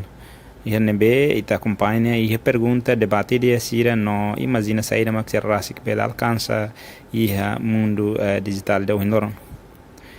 Assim todo atene atividade da né inicia no se estado no ita hein se merida né hanessa no ita tete ona sai hanessa pontida entre conhecimento global no experiência local. No livros conversação será nebe hahu ihdili nebe halone CCD e também kata se merida né bele ajuda hari mundo ida nebe matene liu pacífico liu no sustentável liu.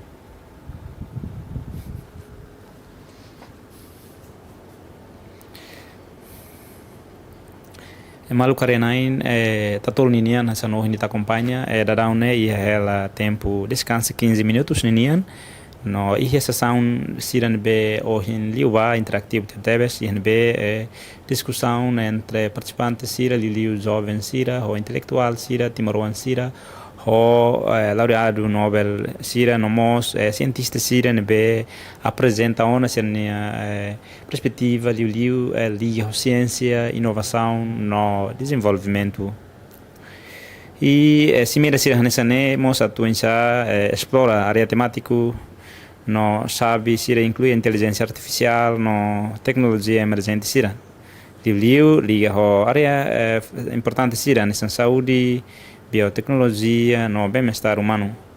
Liu liga a mudança climática, no sustentabilidade ambiental, conservação, biodiversidade, no solução baseada na natureza, segurança e no agricultura sustentável, educação na habilidade no desenvolvimento capital humano. Além da né, colhemos com a transformação digital, no desenvolvimento econômico, política, ciência, no cooperação global, no juventude, inovação, no empreendedorismo.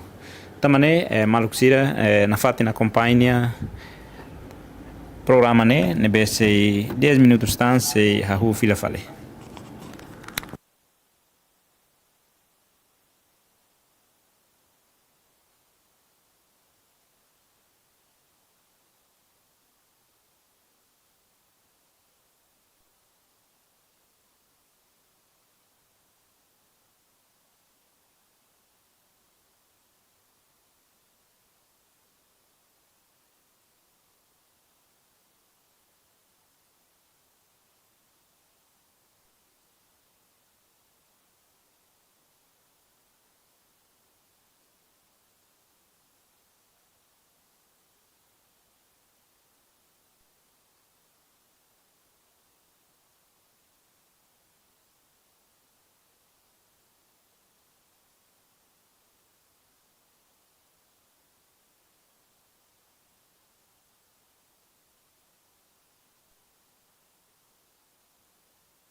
program.